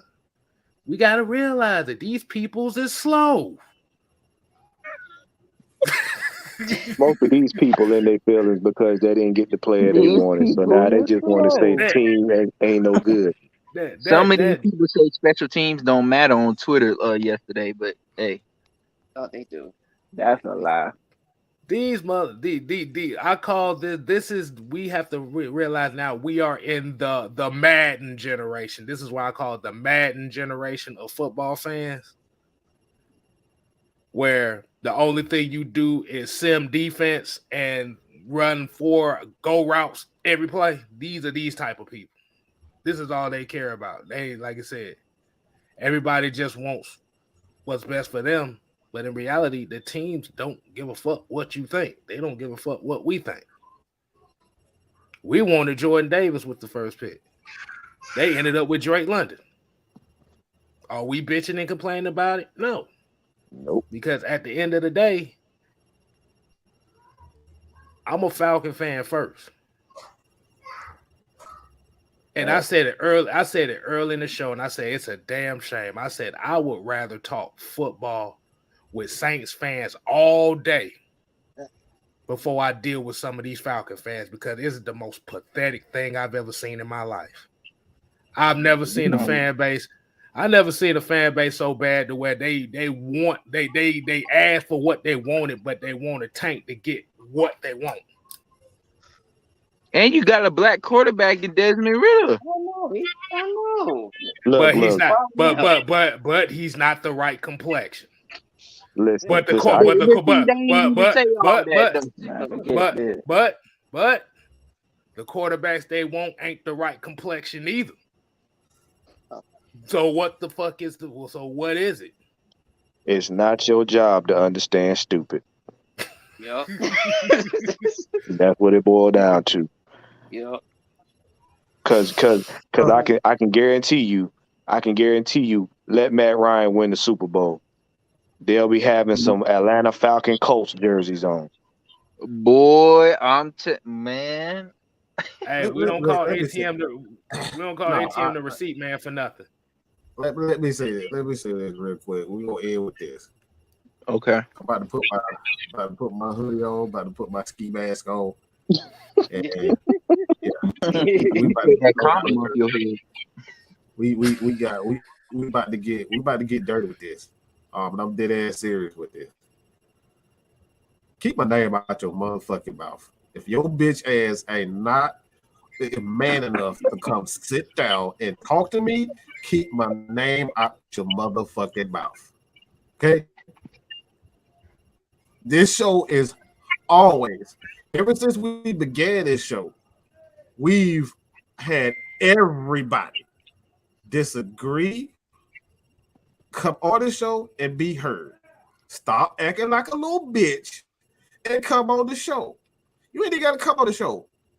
At least be man enough to come on my damn DMs or something and have a conversation with me. A lot of you bitch motherfuckers ain't got shit. Y'all ain't got nothing to say. Y'all got so much to say about people you never even had a conversation with. If that ain't pussy, I don't know what pussy is. I know how pussy feels, but I don't know what a... Hey, look. but Mike, you can't not join on the show but then talk shit on Twitter from a whole nother problem. That's not even my concern. My concern is keep my name out your motherfucking mouth if you're not willing to have a conversation with me. That's some bitch shit. You ain't Hold on. never talked to me. You ain't never said nothing to me. You ain't never tweeted to me. We've never had a conversation. When we was Wait a on the minute. show together, you never had you couldn't say nothing to me while we was on the show together. But you Wait a can minute. tweet everybody else about how bad of a person I am, but we never had a conversation. You going off a word of what everybody else is saying. But now Wait a it's not minute. just even me. It's not even me. We're talking about my crew, my family that you talking about. You never had one conversation with these people, but because your best friend dislikes Mad Mike, everything we do is stupid. Not even taking the time out to have a conversation with a motherfucker. Okay? And like I said, this is what I'm gonna say to this, and I'm gonna keep saying until you punk motherfuckers are ready to come on the show, keep my name out your motherfucking mouth. That's it. And y'all, I'm gonna tell you, I'm gonna say it like this. I'm not about that violence, but look, it's like this. What you see on camera ain't nothing like the real thing, and I'm gonna just leave it like that. Period. Hey, wait a minute. So what you're telling me is I smell something. I just hate people that won't have a cup. Like, look, as much as we everybody know that me and Eric Robinson don't get along. At least he had the fucking guts to come on the show and sit down and talk to me. I got respect for that shit. But all these other punk motherfuckers just keep running their mouth. You ain't never had a conversation with me. Y'all really just go back and forth talking to people who just don't like me. Oh, my best friend don't like Mike. I'm not gonna like Mike either. A lot of them don't know football well enough to even try to come talk to you, Mike, and that's the problem. They too busy on Twitter trying to hype up the narrative. Because you see it a lot in these spaces, man. It'd be like cats will get in there, and when you ask them a hard to answer question, then all of a sudden they want to start deflecting and calling names. And you know what I'm saying? It's just ridiculous. I'm the easiest person to talk to. Myself and K-Star, we the easiest person to talk to. You can sit down and have a legitimate conversation with us. We spend hours behind the scenes talking to people. We've had conversations in these spaces during games. We're not that hard to find. Right. Hey, so what you're telling me is I smell tuna fish sandwiches. Tuna fish sandwiches. That's what. Yep. So you telling me you smell this, don't you? You smell that? That's it. Hey, guys, I'm still tripping off the fact that there ain't been no apologies since that Calvin Ridley situation either. Oh yeah, since that guy. Bro, they're not going to apologize for that. Everybody tried to block me, and I ended up being right about that situation too. So again, that's what the stuff we're talking about. They done brought the real Atlanta, Georgia out.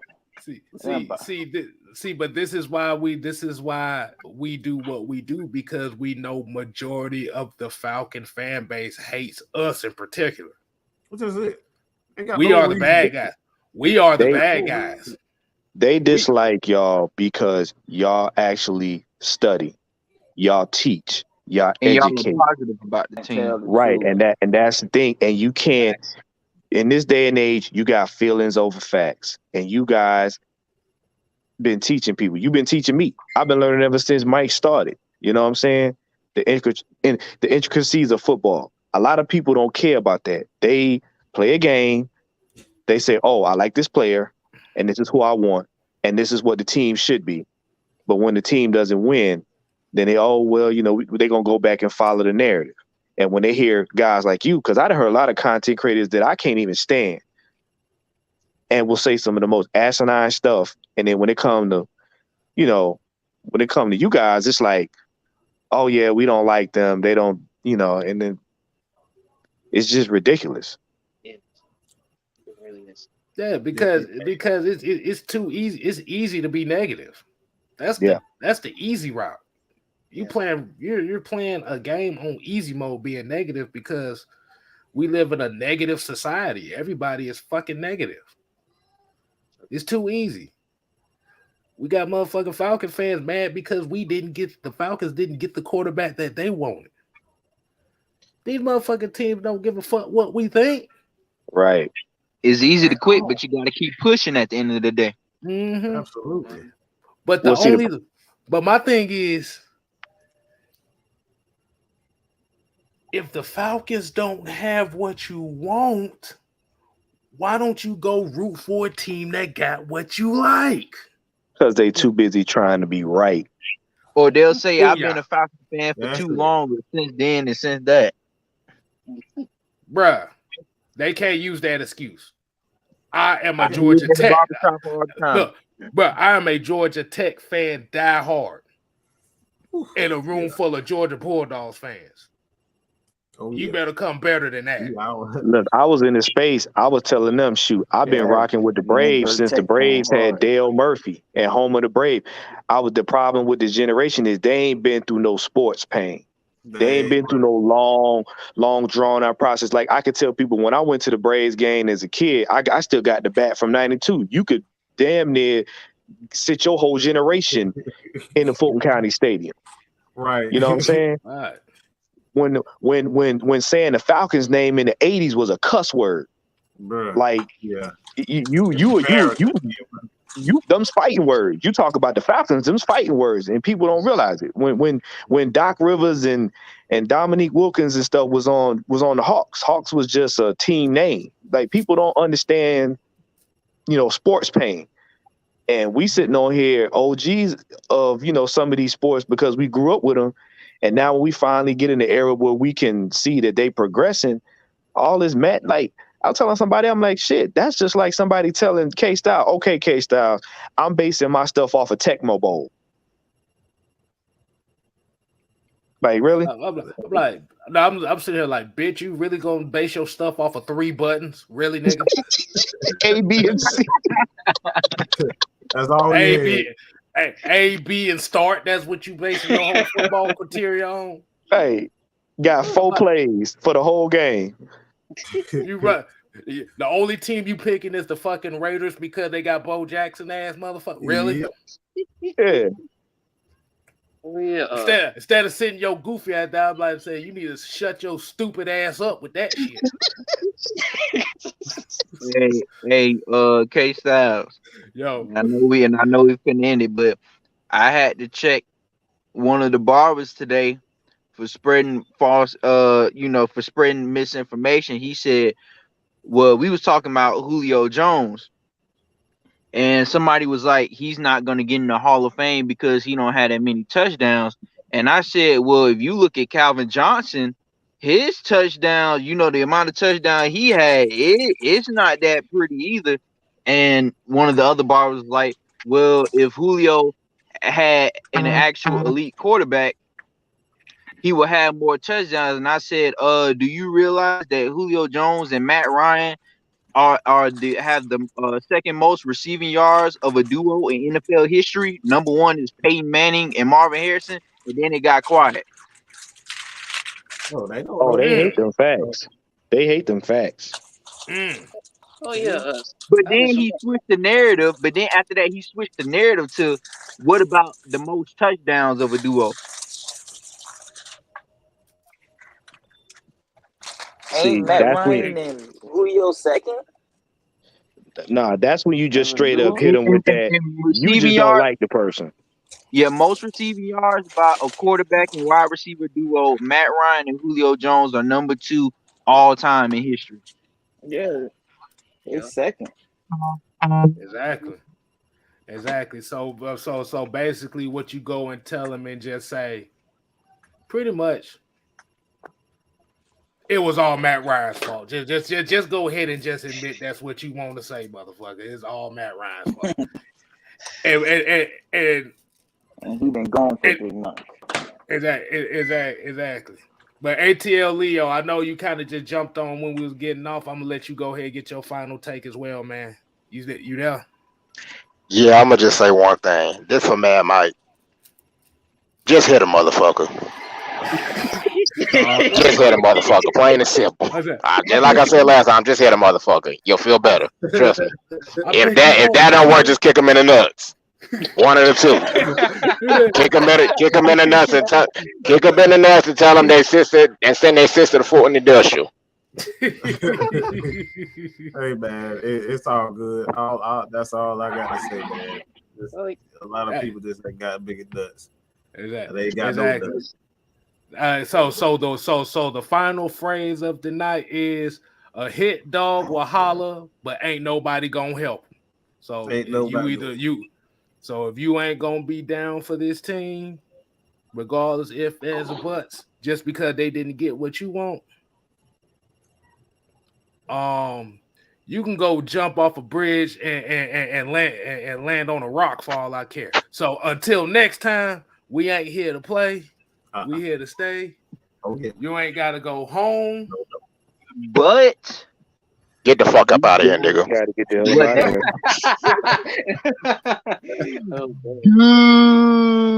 here. Later. Exit 285. Keep Matt Mike name out your fucking mouth. If y'all don't like it, you can sit your goofy asses down too. Keep AFN name out your mouth too. Exactly.